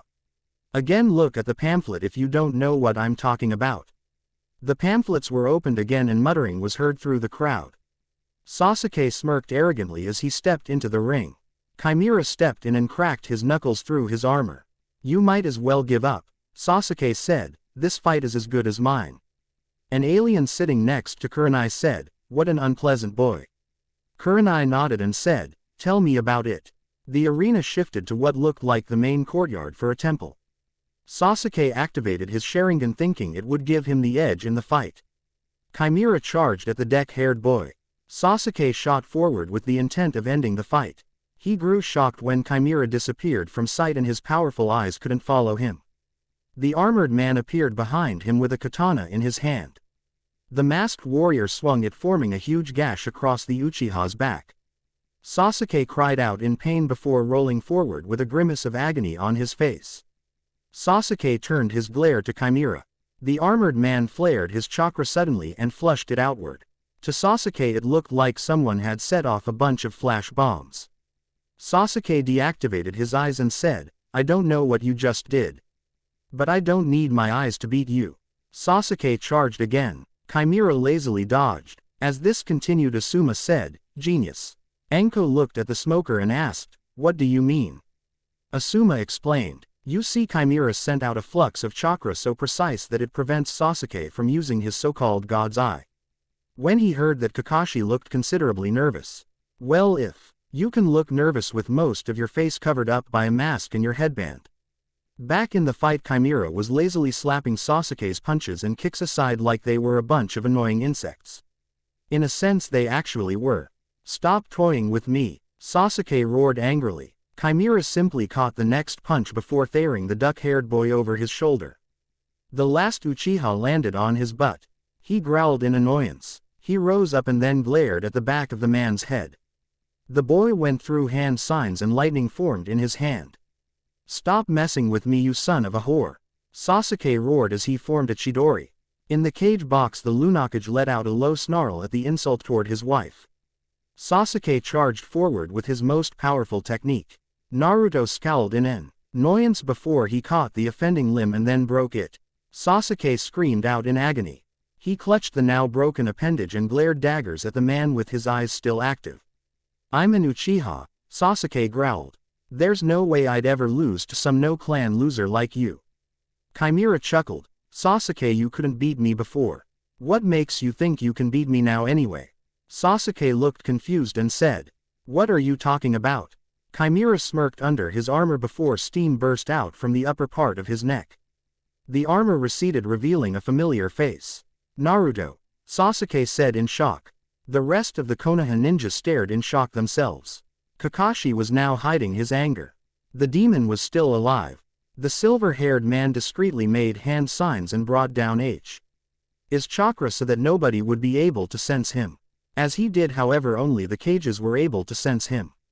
The Luna cage slowly unsheathed a three-pronged kunai from his sleeve. A few seconds later, Kakashi shot from the stands aiming for Naruto's exposed head. Die, demon, he yelled. Reikiri. His attack would have obliterated the blonde skull if a three-pronged kunai hadn't pierced his arm. Kakashi screamed in pain as he crashed to the ground. The arena was filled with gasps of shock. The looks were then replaced with looks of anger and scorn. The Lunakage appeared in a yellow flash before grabbing Kakashi by the throat and ripping the kunai out of his arm. You know, if it weren't for the fact that there were probably some squeamish people in this arena, I would rip off your arm and then shove it down your throat, boy. The Lunakage said in an obviously angry tone, but I'll go with beating you to a pulp. Naruto, would you mind? Naruto smirked and was about to help his old man lay the beat down on the silver-haired hypocrite when a huge explosion rocked the ground beneath them. What the hell was that? Anko yelled as she looked up. Everyone turned to holographic projector, which gave the image of static. Then it changed to show a large ship shooting down at the city along with dropping off much smaller ships. Vilgax, Ben said as he recognized the ship. Naruto reformed his helmet and said, finally I'll be able to try. The Lunakage lifted Kakashi and Sasuke onto his shoulders and said, I'll drop these two off at the containment block. After that I'll join you. Naruto nodded and said, okay guys. Let's crack some skulls. Cut. Okay, sorry the fight was ended so quickly, but I wanted to get this done. Okay, next chapter is the last. Okay, see you later.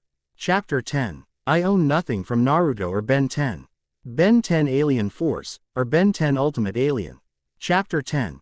Combat ends. Epilogue. Naruto and rest of the plumber's kids were instantly teleported to the spot where the ships were being dropped. Out of the ships came a few familiar figures to the plumber's kids like Dr. Onimo and the circus freaks. With them were a bunch of Anbu wearing blank masks. In the back of it all stood a large alien that looked like it had a squid on its face along with Danzo. I'm using the Vilgax from Ben 10,000 because he looked a lot cooler. Who are these numbskulls? Naruto asked as he mask covered his face again. They're pretty much all the enemies we've made back on Earth, Ben explained. The guy in the back is Vilgax. I can't say anything about the other guy though. Naruto snarled and said, his name is Danzo. He's one of the council advisors in my home village.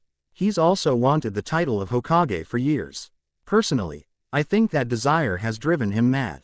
Minato appeared in a flash of yellow right behind Naruto.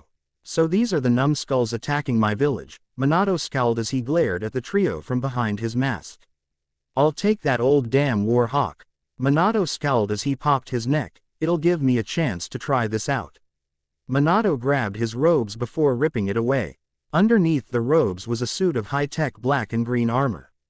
A helmet with a blank black mask that had two dark green lines that ran up the back of the head and went down the face where the eyes and face were. On its left shoulder was the Lunagaker symbol in silver. Azimuth and Merlin make some pretty mean armor, don't they? Naruto asked. Minato flexed his hand and said, yes they do.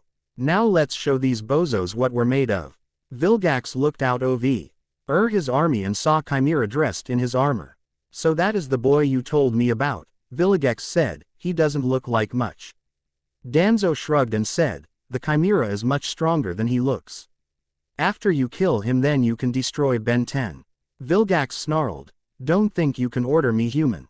I'll only kill him because he stands in my way. Vilgax jumped off from his stand and started running towards the battle.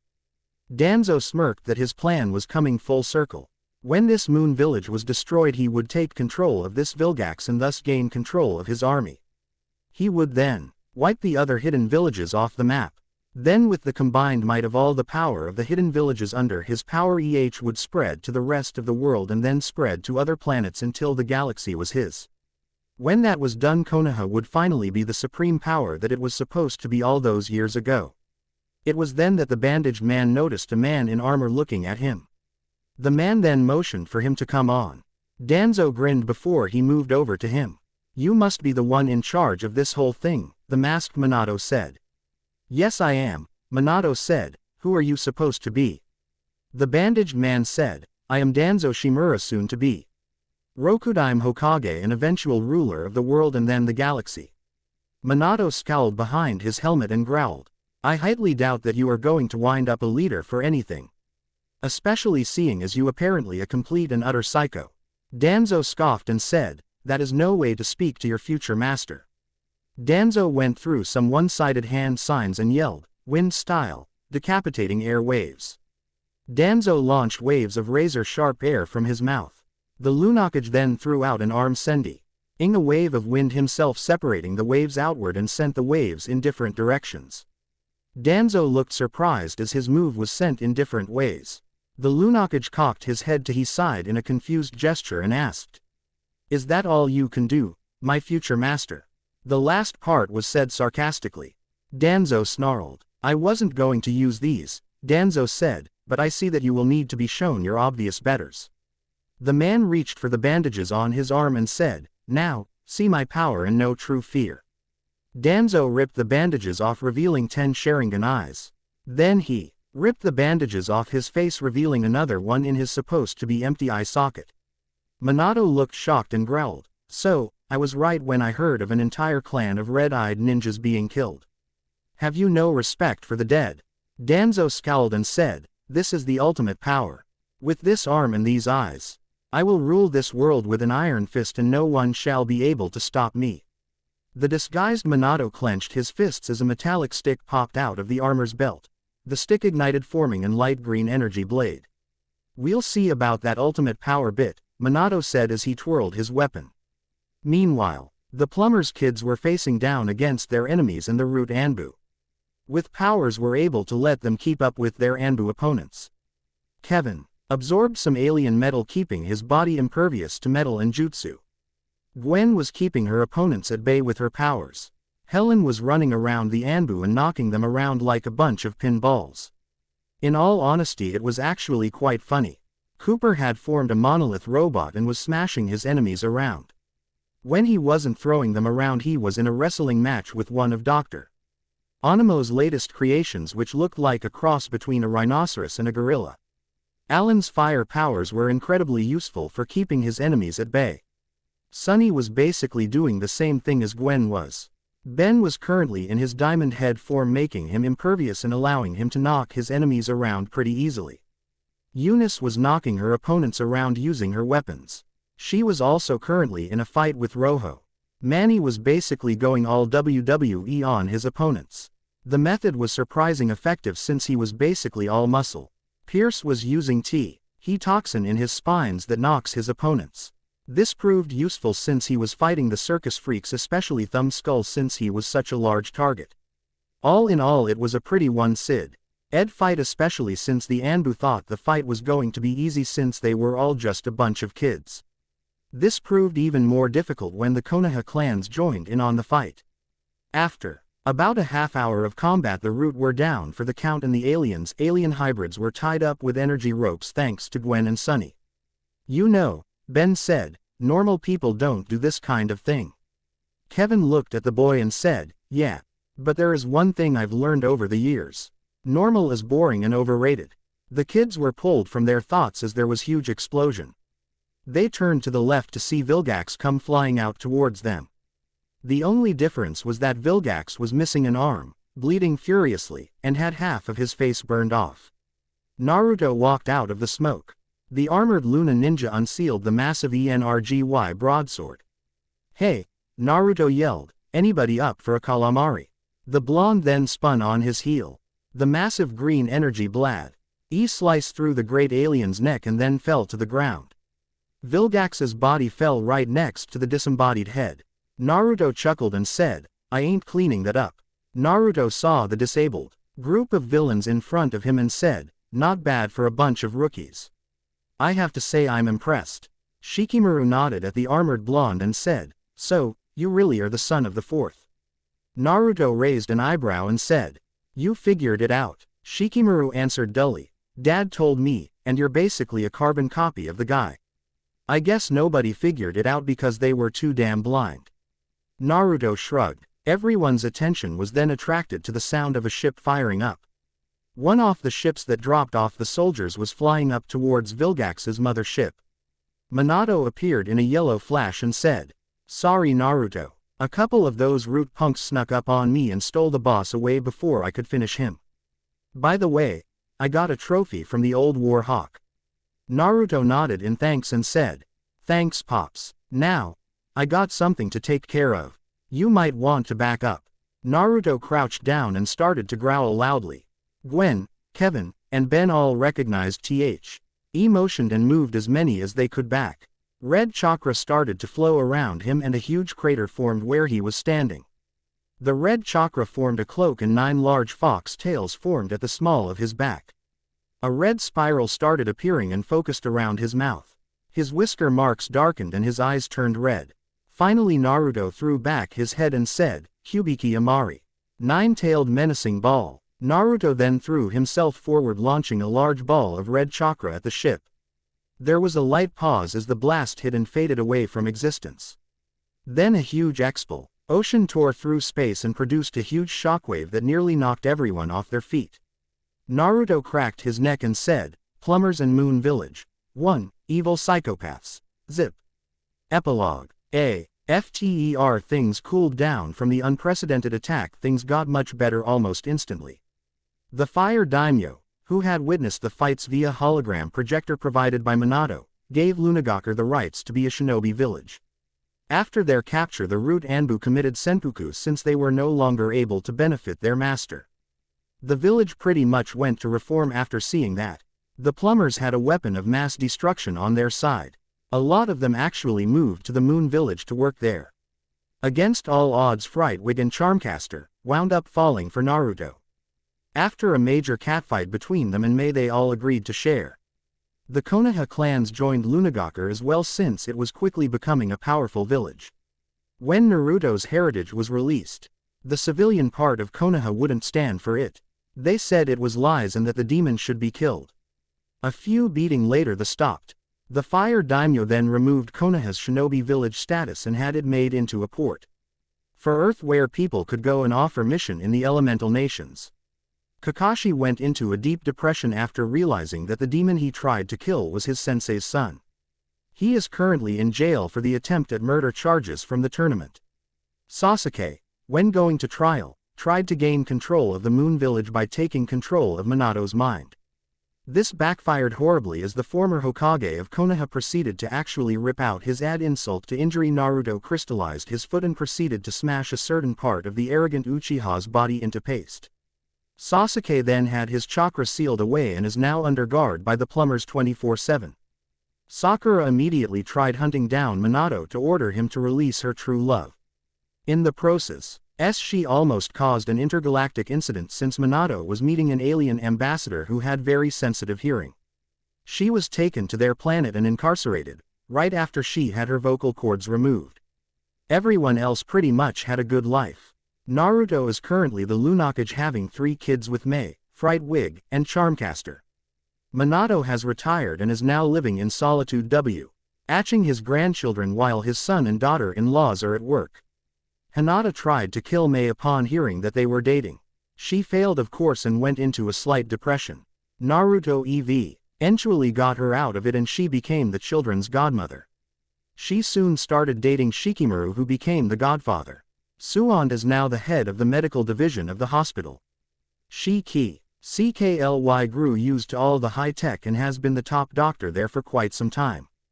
Jiraiya actually became head of the academy since Naruto threatened to castrate him when he wanted to write a book about him and his wives. He's actually quite content as a teacher with Iruka helping him keep the kids under control. Everyone else lives as normally as they could and eventually married their sweethearts. All in all, life was pretty good. End. Cut. Okay, that's done and over with. I actually got a request from someone to put Sasuke in with a questionable character in jail, but I settle for him losing his title as a man in his precious eyes. Okay, see you guys eventually.